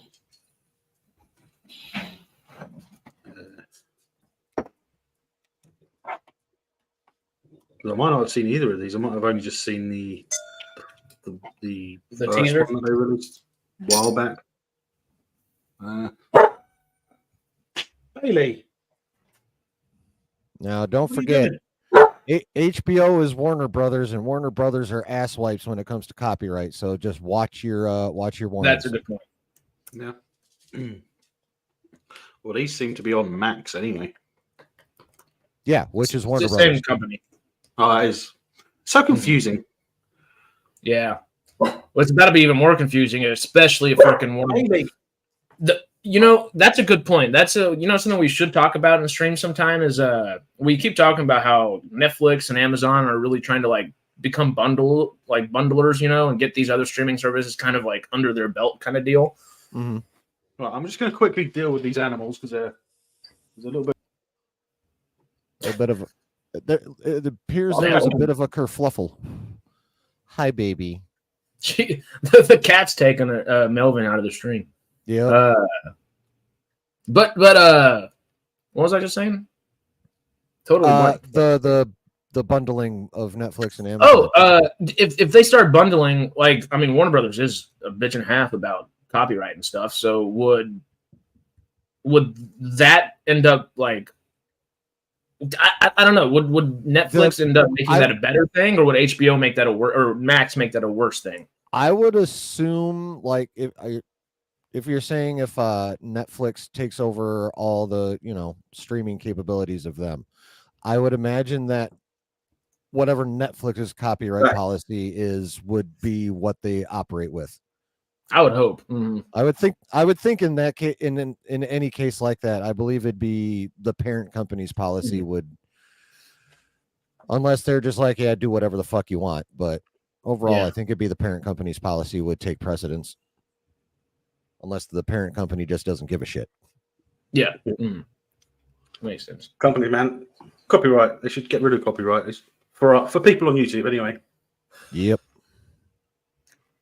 We're doing a good job promoting things. Well, technically, what we're doing is completely legal everywhere because we're reacting to certain things. It's just they still do copyright claims anyway, and it's technically their content, so they are able to like still win the case. And it's just such a gray area, and the gray area tends to screw YouTubers over. And like obviously, even the bigger YouTubers are still the little fish out of the deal. Like, oh yeah, it's free publicity. All publicity is good publicity in some way or another. So come on. I agree, Peter. Yeah. Yeah. Well, at least they should check out what particular channels are saying about things, and then say if it's positive, then they should just overlook the copyright. But if it's that harsh, negative, haters, then maybe. I mean, most should get hit a bit isn't most of harder. YouTube's copyright system just automated though? Like they just put in the preferences and just hit. Yeah, and it's the, mostly and the for, algorithm just searches. Yeah. Apparently, yeah. Yeah. Which is probably But why I it's think mostly monetized. Peter's right, and And it's it's a bit- because of AI. Because Oh, once that's not once AI is it's just gonna keep getting better. So copyright policy is gonna have to get tighter. Because otherwise, you're just gonna have duplicates of shit every fucking where. Yeah, I actually saw something because I thought, what's stopping people from using AI to write a novel and then publish it? And then I looked, and they say even the self-publishing on Amazon and that, if you upload an AI-generated story or book, it actually scans it for how much of it is generated by AI, and then refuses it. Oh wow, that's cool. Wow, I actually like that. Mhm. I like that as well. But there's also another site where you can actually put one that's been hit. Let's say you try and upload it. It won't allow you because it knows it's generated by AI. But there's a site, I can't remember the name of it, that actually you can move the file into, and it will detect which ones of how easy it is to be detected by AI, and it will actually automatically rearrange words and change words and everything and make it so it will actually pass the test. Oh my god. So it kind of defeats the purpose. That's knuckin' futz. Well, I mean, that's always going to happen. Someone comes up with a restriction. Everyone who can is going to jump on it and try and find a way through or around it. Yeah. Every It's single that old, time. yeah, it's that old Bill Gates philosophy. Like, I'm going to hire the laziest people I can find because they're going to find the easiest way to do it. You know? Actually, I've got to do a video on it. I haven't done it yet, but I actually went onto ChatGPT, typed in write a sci-fi novel, and it came up with 3 chapters. But I'm going to do a video on it. That'll be wild. Yeah. Mm-hmm. Yeah, Peter. That's all the parameters I said. Sci-fi novel. That's it. Nothing else. Yeah. Just wait. The world is I'll be going. reading it. As soon as they get quantum computing running is when you can start the doomsday clock officially. Yeah. Because that's what's going to turn AI into full AGI or Yeah, AIG, whatever the hell it is. Mm-hmm. AI will be controllable until quantum computing. Once that hits, we're fucked. Yeah. I mean, it's already here, just not at a mass scale. That's what I'm talking about. They have quantum computers, but when quantum computing becomes mainstream, how do we do that? Is another question. Who's to Because say that would be beneficial as all get out for humanity, Well, hell yeah, it would. It's just, I mean, anything. I kind of agree with Steve here. Trailers should be copyright free, as it's all free promotion. Oh no, Steve's dead ass. Steve is dead ass. There's I mean, just thinking about it, like from a legality standpoint, where do you put something out there on like a public platform that does kind of say, all right, use this, but also I guess if it's a product that you made and spent money on and I guess are using money to promote, I don't know. There's such a weird gray area, but I generally, totally. I think that's why I don't like Rebel Moon, because I can see that it's obviously reworked by AI. To me, it's like it. That was whose chat was I in when I said that? I think I was in Mr. H's chat, and it was flagged so that they could show it and talk about it. Because I said that he typed into ChatGPT, rewrite my Star Wars script to be like certain sort of the other thing like Lord of the Rings and whatever. I can't remember specifically what I said, but they all loved it. They all agreed with it. They're saying how it's most likely how it happened. I'm going to retype all my Star Wars script, which was refused by Lucasfilm. Type it into ChatGPT, get a new script. And then you get Rebel Moon. Because I don't like it. There are people that like it, like Steve in the chat. I've got nothing against him. But I'm against Rebel Moon. It is absolute terrible garbage. Which is a waste of how many millions? I think Zack Snyder can be a good filmmaker. Watchmen is still probably my top 3 to 5 favorite comic book movies. And I love the Watchmen series as well, even though he didn't do that one. 300. 300's amazing. The second one's a little different, not as good, but still all right. But he didn't direct that one either. He did produce it, I guess. He has his good days at the office, and he most definitely has his bad days at the office. And Rebel Moon was, I think, the worst day he might have ever had at the office. I would rather watch Supper Punch than Rebel Moon. I just don't like Rebel Moon. It's just, we're seeing quite a bit of mistakes made in sci-fi, specifically in the top franchises. Right? There are mistakes being made. And with Snyder bringing out Rebel Moon, it's just like, it's not avoiding the mistakes. He's just highlighting them, in my opinion, in those movies. Yeah. I don't remember who it was, but I did watch like a good detailed. I think I put it on Sidetrack. It's somewhere in the Facebook group. It's one of those Snyder videos. I think I put up like a month ago that I just watched, and I just found it interesting. But they made a good point that Star Wars is based off of 1,000 different things. You know, like it definitely has like Seven Samurai and Dune and a couple like big head honchos that kind of like definitely like hold like the main kind of like resemblances, I guess. Cultural references were big things. Yeah. But it's based off of 1,000 different things. It has 1,000 different references in it, I guess, is the easiest way to say it. Where Rebel Moon is just referencing Star Wars and Seven Samurai, which are very similar in plot and structure already. Well, I don't know. Yes. I mean, what's her name looked like Furiosa in Part 2's trailer. Mm-hmm. Shaved head and everything from the looks of it. Yeah. Oh, yeah, I still haven't watched Part 2's trailer yet. Have you not? No. So bring it's a lot of slow motion. What, Part 2? I agree, Peter. That was very cinematic, but I think he did that to try to. I legitimately think he did that just to try to appease film snobs in a way, to try to like get certain people on his side in a way. And I don't mean that in like a poo-poo Snyder kind of deal. He's not one of my favorite filmmakers, and he does aggravate me sometimes. But then a lot of people do, you know. So it's just he's a human being. Yeah. Right. Yeah, posture. Yeah, that's the good word for. You say you haven't seen it? Yeah, Netflix don't copyright much. Right. Well, I've had copyright notifications, but I haven't had a strike. So. Yeah, me too. Yeah. Because we're not monetized, basically. If we're monetized, it'd be completely different. Mm. When you get monetized, the best thing you can do is anything that's had a copyright notification, remove it. Set it all to private. That's what I'm going to do, just to be safe. Yeah. But yeah, let's have a look at this. Let's show this.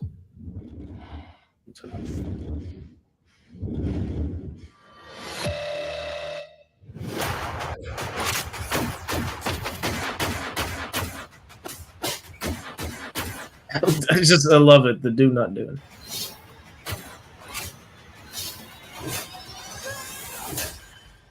Their nightmare is you and I fighting together. You must know you cannot win.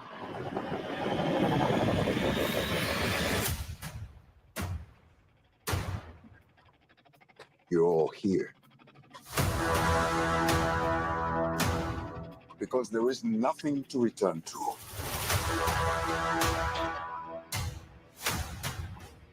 Dark days lie ahead of us all.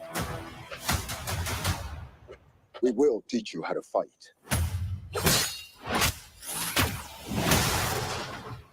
That's impressive. The Scar Givers among them. Those this village holds most dear. I should destroy them.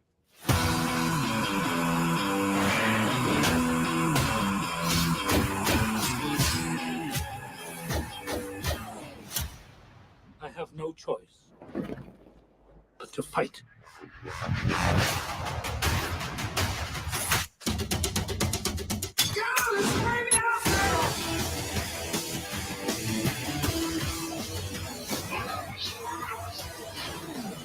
The Scar Giver herself.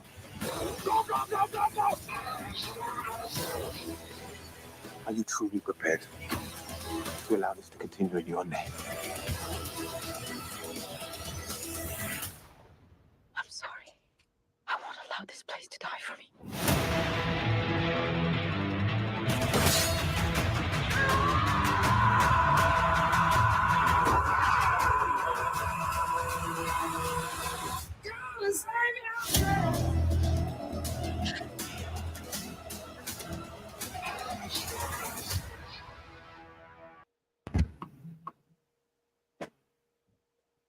There's I. Oh wow. All right. It's got some cool stuff, but it's just all slow motion. It's like 60%. There's no slow motion used. That's the actual choreography. That they moved that slow. They didn't need slow motion because they already did. If anything, they should have sped it up 2 times. Yeah. What do you think, Aaron? It was okay. I mean, the action, yeah, I was, yeah, they need to, they did it was all right. That's all I got. It was all right. Didn't make me go, holy shit, I can't wait. But it also didn't make me go, you know what, fuck this noise. It made me shout. All I could shout was, holy shit, I can't wait to tear this shit apart.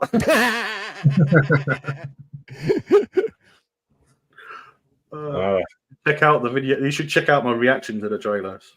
I should. They're funny. Oh, Rebel freaking I used short for it. My very first short. His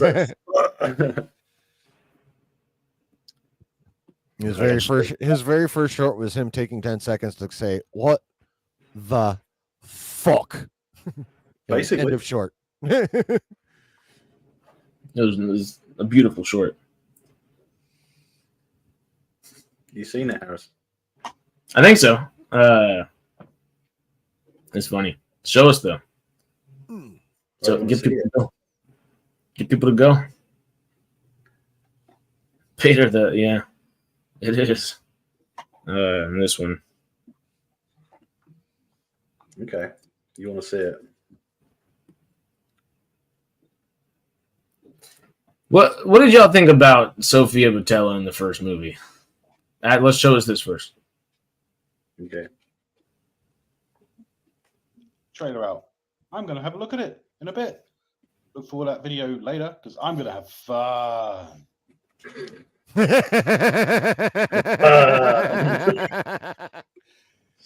A little bit. Yeah, a little bit.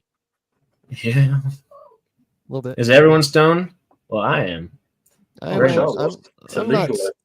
not like fried, but I feel okay. You all look like you need to sleep. Well, after the dab, I could use a nap. That's true. Well, I mean, it's 9 o'clock now. Yeah. Oh, is it? Well, well, you're 4 o'clock. I got plenty of sleep last night after I left Aaron's stream, or chat at least. Mm-hmm. Yeah. Caught up on plenty of sleep after watching 3 Body Problem.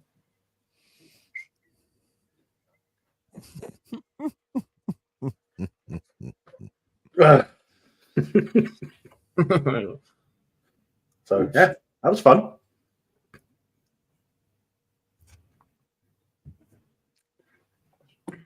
No, yeah, 3 Body Problem. It was all right actually. When I started watching it, I was like, what's going on? And then all of a sudden, I was like, oh, actually, this is interesting. And then it's like, oh, this is really good. And it's like, shall I watch it again? Well, that's good. The good thing about this, I think, I'm excited at least that the trilogy of books, I believe, right, has already been completely written. So they have a full series to adapt now. Yeah. So we don't have to I get haven't seen the Dan original. and Dave. The what? I haven't seen the original one, The Three Body Problem. Oh, is there one already on it? There's a, it's essentially it's a remake or a reboot, but there is a Three Body Problem from a while back. Okay. I can't remember if it's called The Three Body Problem though.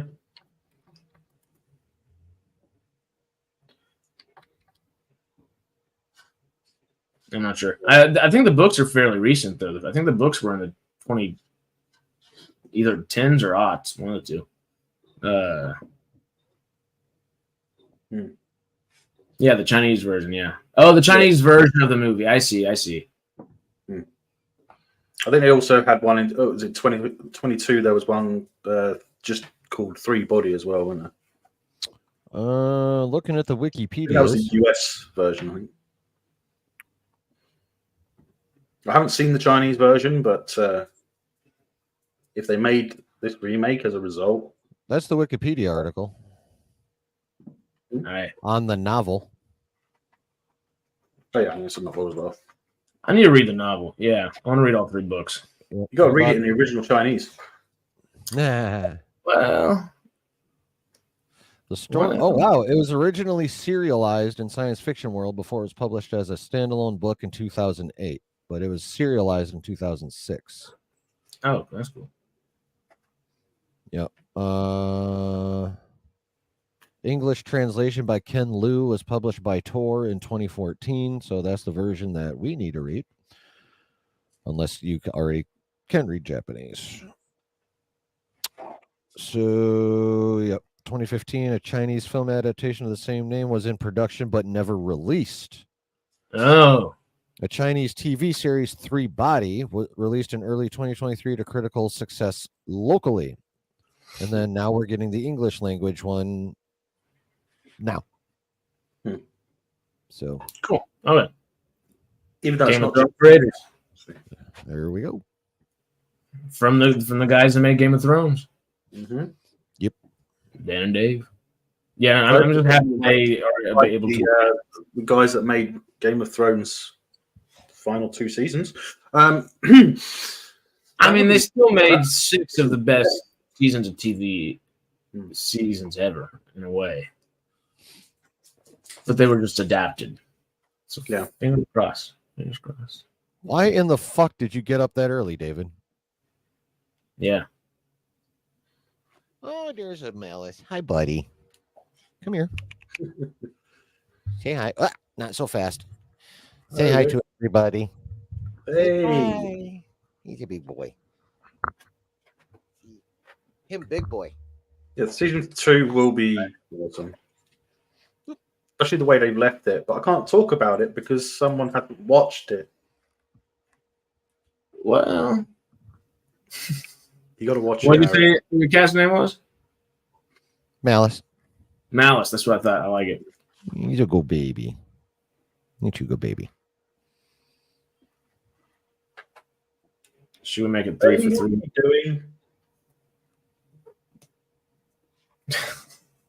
Oh, look how cute. Yeah. 3 for 3. They're all hanging. Mm-hmm.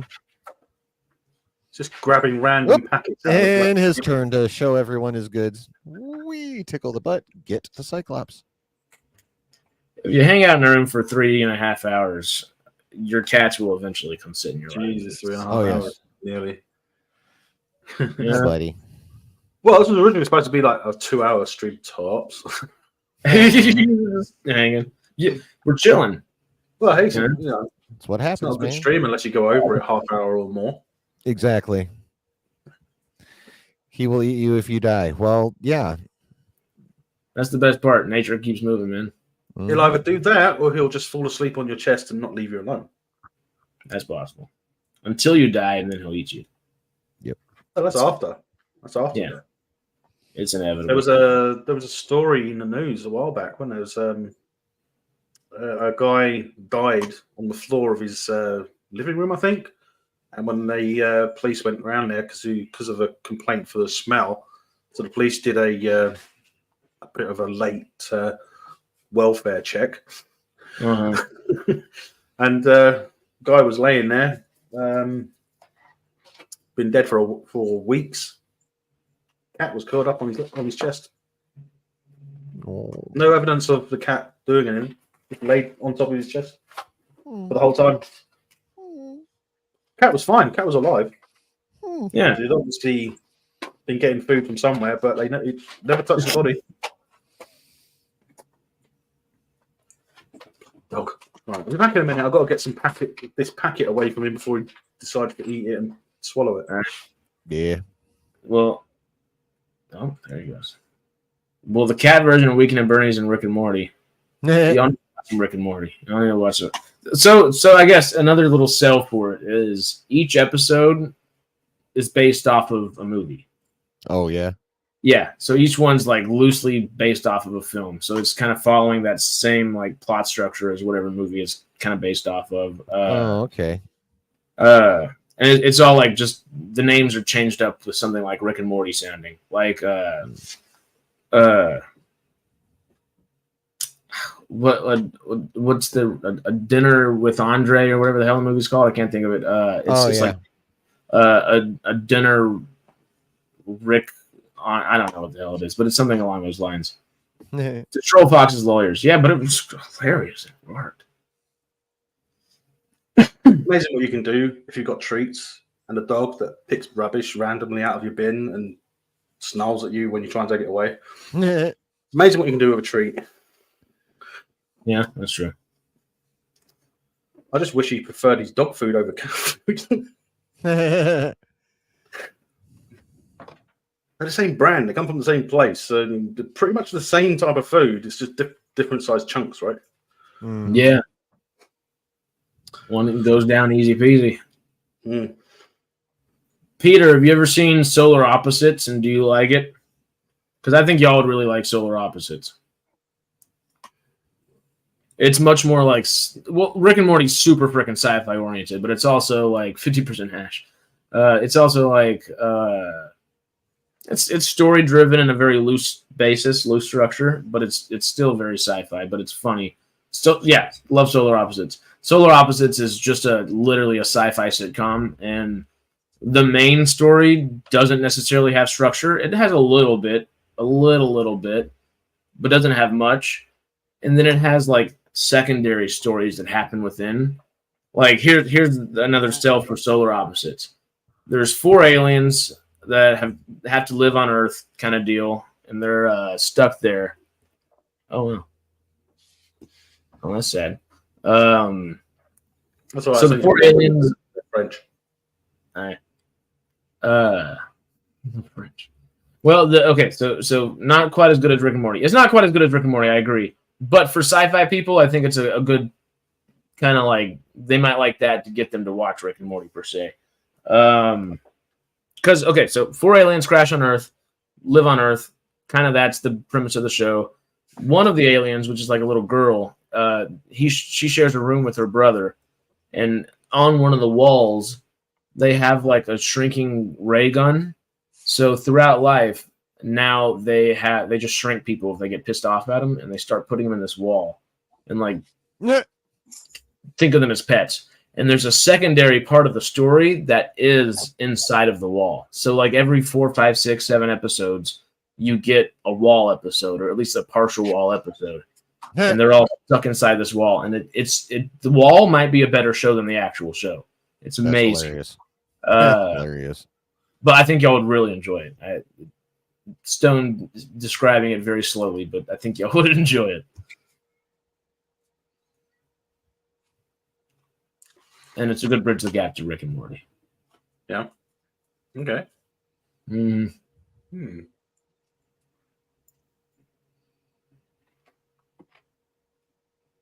So, right, I'm going to take a look at that. The Game of Thrones trailer, like I said, it's going to. Got sidetracked. Oh, we never did.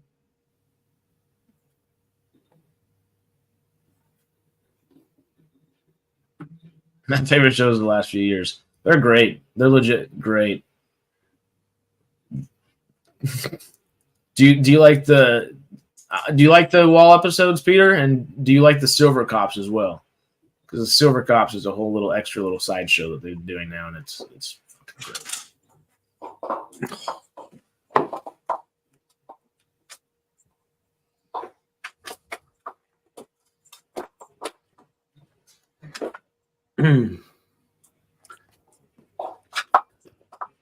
Hey,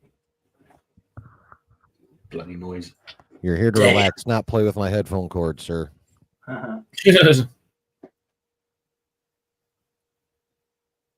Okay, Peter prefers the actual show, but he does like the one. What about the Silver Cops? And also, did y'all see what David said? That is devastatingly sad. That's wild. Yeah. And yes, I mean, You cannot play with daddy's cords. that could, The rule. You know this rule. as sad as that event is, I could totally see it being an SNL sketch at the same time, which is bad. That, yes. You know? Watch your warnings. Yep.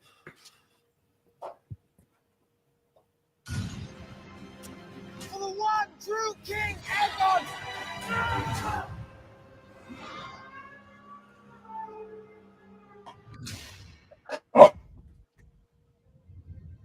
Many weeks ago, my Lord husband was alive, and the realm was at peace. On his deathbed, he knew the realm would never accept the Queen. Rhaenyra's supporters will believe what they wish, but Viserys wanted Aegon to succeed him.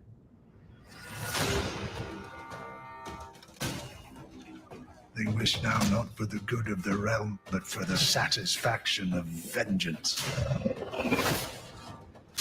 Plot against the king, and I will pay it back 100 times over. I'm as fearsome as any of them. You have no idea the sacrifices that were made to put you on that throne. My uncle is a challenge I welcome. If he dares face me. We will prevail and bring forth peace. But you must accept that the path to victory now is one of violence. Good. To war, then.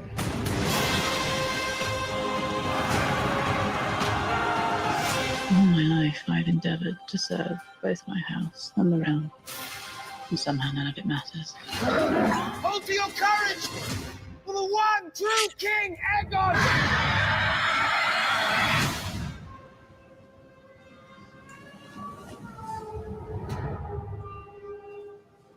Okay. Hell yeah. Hell yeah. So are you Team Green or so far? I'm Team House of Dragon. Yeah, right. I mean, if you were going to pick a side, you'd have chosen before the end of the first season anyway. So. Oh, totally. I'm Team Black. I'm on the side of the dragons. Oh, I'm Team Black all day. I'm Team Black all day. Yeah, well, let's take a look at the black one, shall we? We shall. Was it right there? Yeah, it's right there. Aye. Hell yeah. Yeah. We fight for our queen!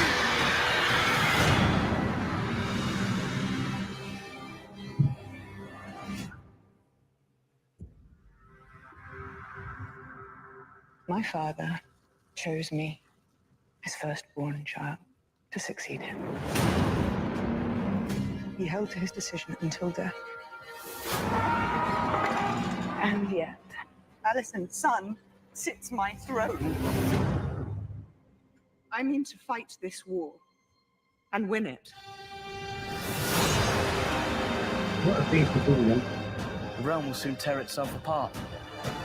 If men do not remember the oath sworn to King Viserys and to his rightful heir.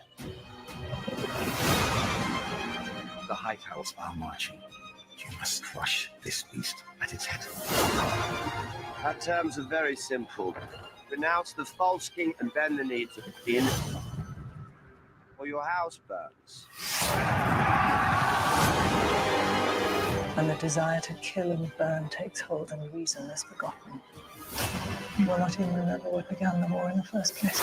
We fight for our queen! Feel what I've begun.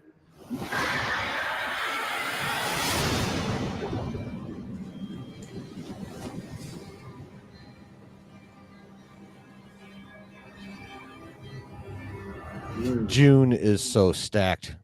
It's gonna be so good. June is so stacked. The family leaning towards black. Yeah. But as long as it's got dragons in it, I'm happy. Damn right. I love Just that. the Team Black is just the everything going on is so much more like deep and intrinsically like rooted in what's actually happening within the world. And the Team Green's just Otto Hightower's pissed off. You know, it wants power. I hate that guy. For real. Rhys Ifans was perfect for him. He's so good. Yeah, the dude playing him is fucking killing it. But he is doing a great job. That dude is doing an awesome job at making me hate him. Exactly. He's so good.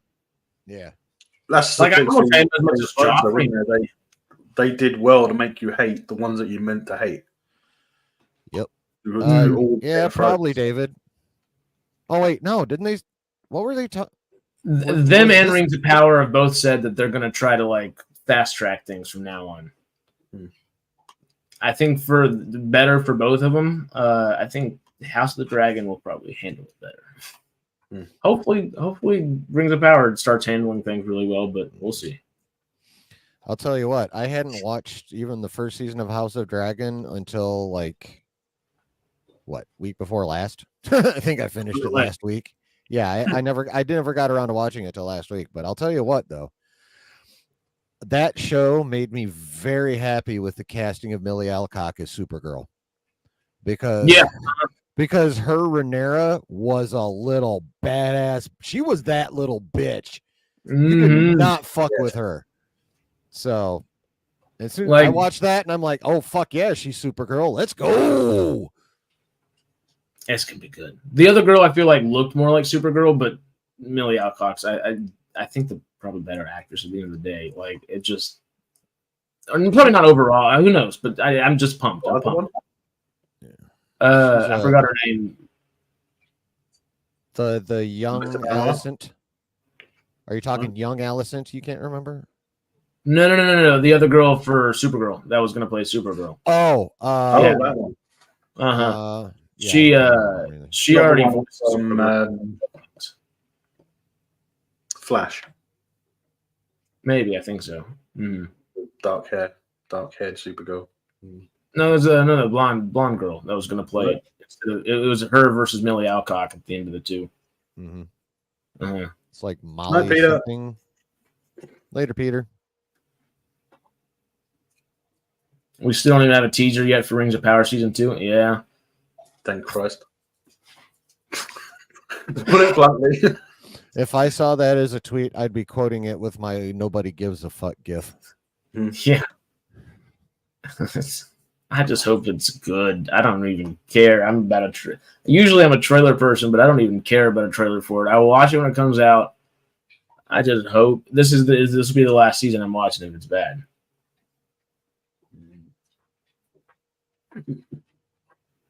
I haven't watched that. I haven't watched that yet either, honestly. It's not awful. It shouldn't have been handled by first-time showrunners. As much as I love a studio taking the chance on people like that, spending $1 billion to make up an entire world, and somebody made a good point yesterday in that they weren't supposed to make up a new world. It was an existing world. They just needed to bring it into. Well, I'm saying like build the sets and like the whole like they built all that. And they did it in New Zealand, and then they moved the production to frickin' the UK. I mean, to like Scotland and Northern England and stuff, which is a beautiful. Like it's still going to look good, but a lot of that billion went to building the stuff over there. Like Sure, they can take apart some of it and ship it across, but you know, traveling circus sets aren't necessarily the same as the ones that were built there to last. You know.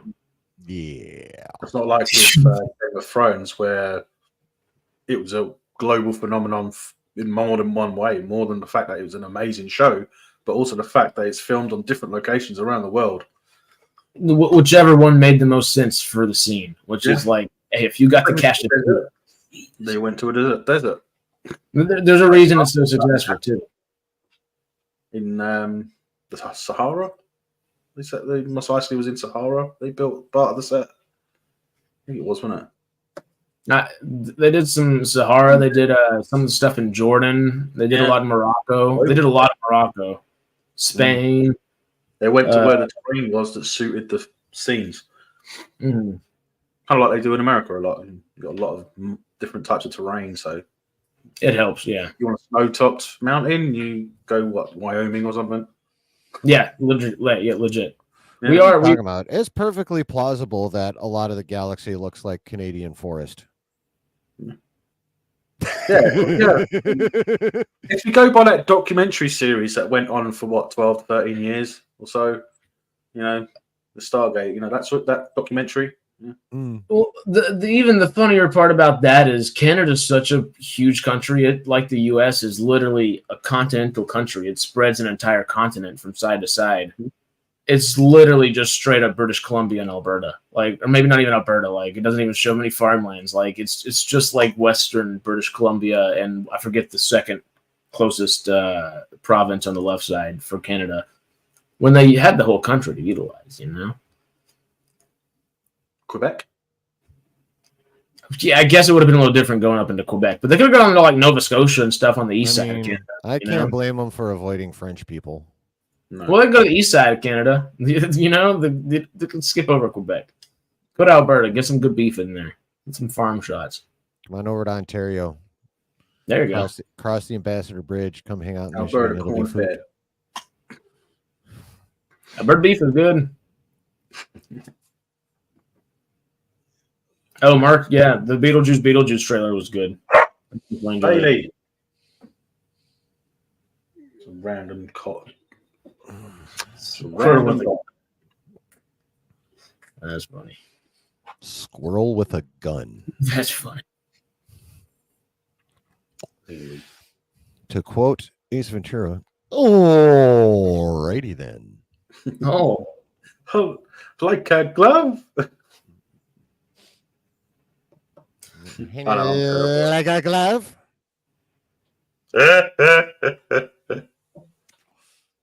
See, now we're on Eddie Murphy with that one. Yeah.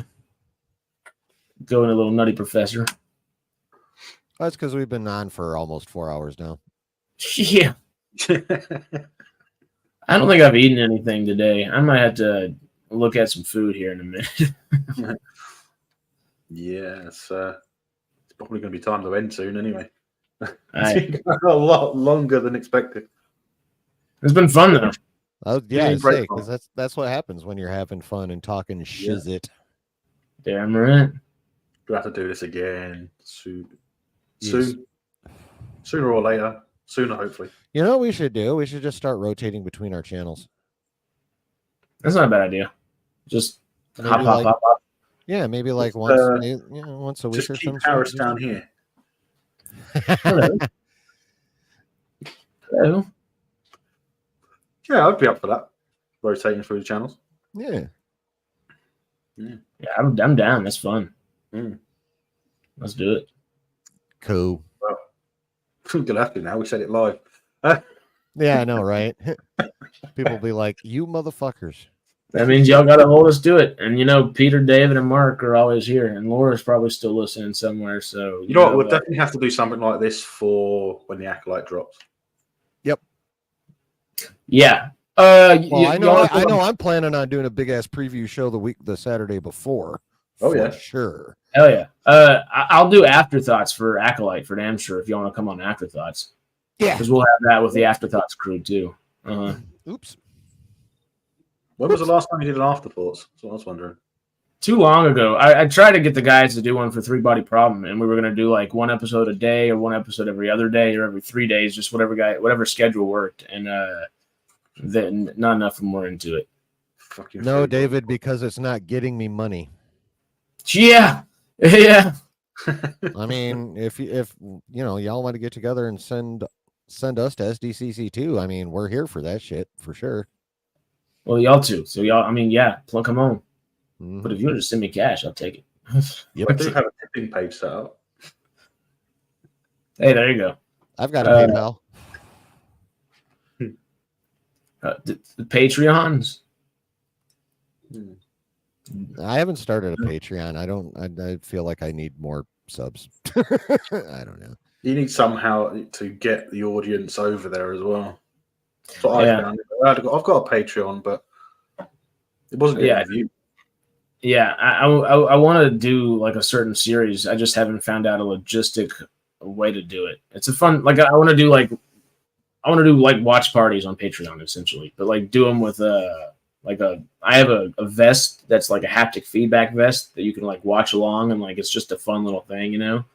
There's got to be some way where you can make a button so that the audience can press a button and make you go.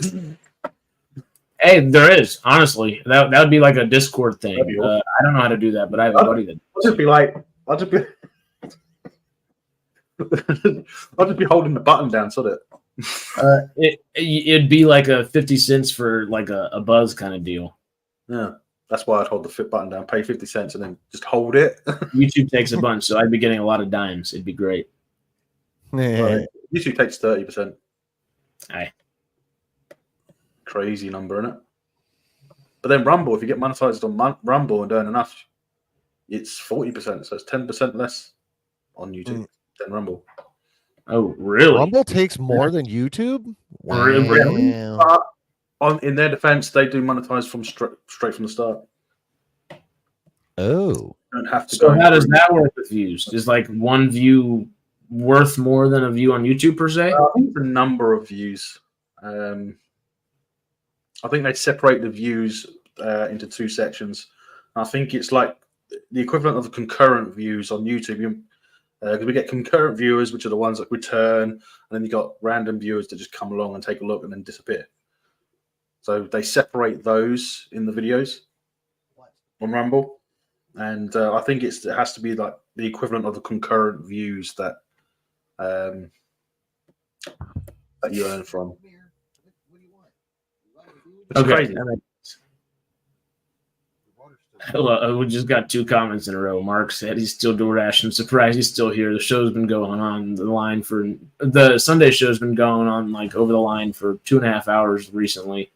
And then Sarah's like, "Oh my God, you guys are still here?" Yes, we are. Yeah. What is your problem? Long way. What is your deal, sir? Harris, are you back on? Oh, we haven't. Oh, I didn't realize we haven't talked about Oscars. I guess I was in Texas all last week, so I guess I didn't even talk about the Oscars. We need to. Really care about the Oscars anymore? Yeah, it was the most viewed one in like 15, 20 years. Yeah. Mm-hmm. I don't know why. It was just mundane. I still like it when an actual comedian, and I don't count Jimmy Kimmel as an actual comedian, hosts the Oscars. You know? Not funny. He was funny before he was a late night host. Well, he's not Ricky Gervais. No, Ricky Gervais. He could be a late night host. Ricky Gervais is just honest, and I like that. Yeah. I like Jimmy Fallon too. I think he could actually still be funny if he wanted to do stand up and be a comedian. He just is very. He's also corporatized at this point. It's just he's been there too long, you know.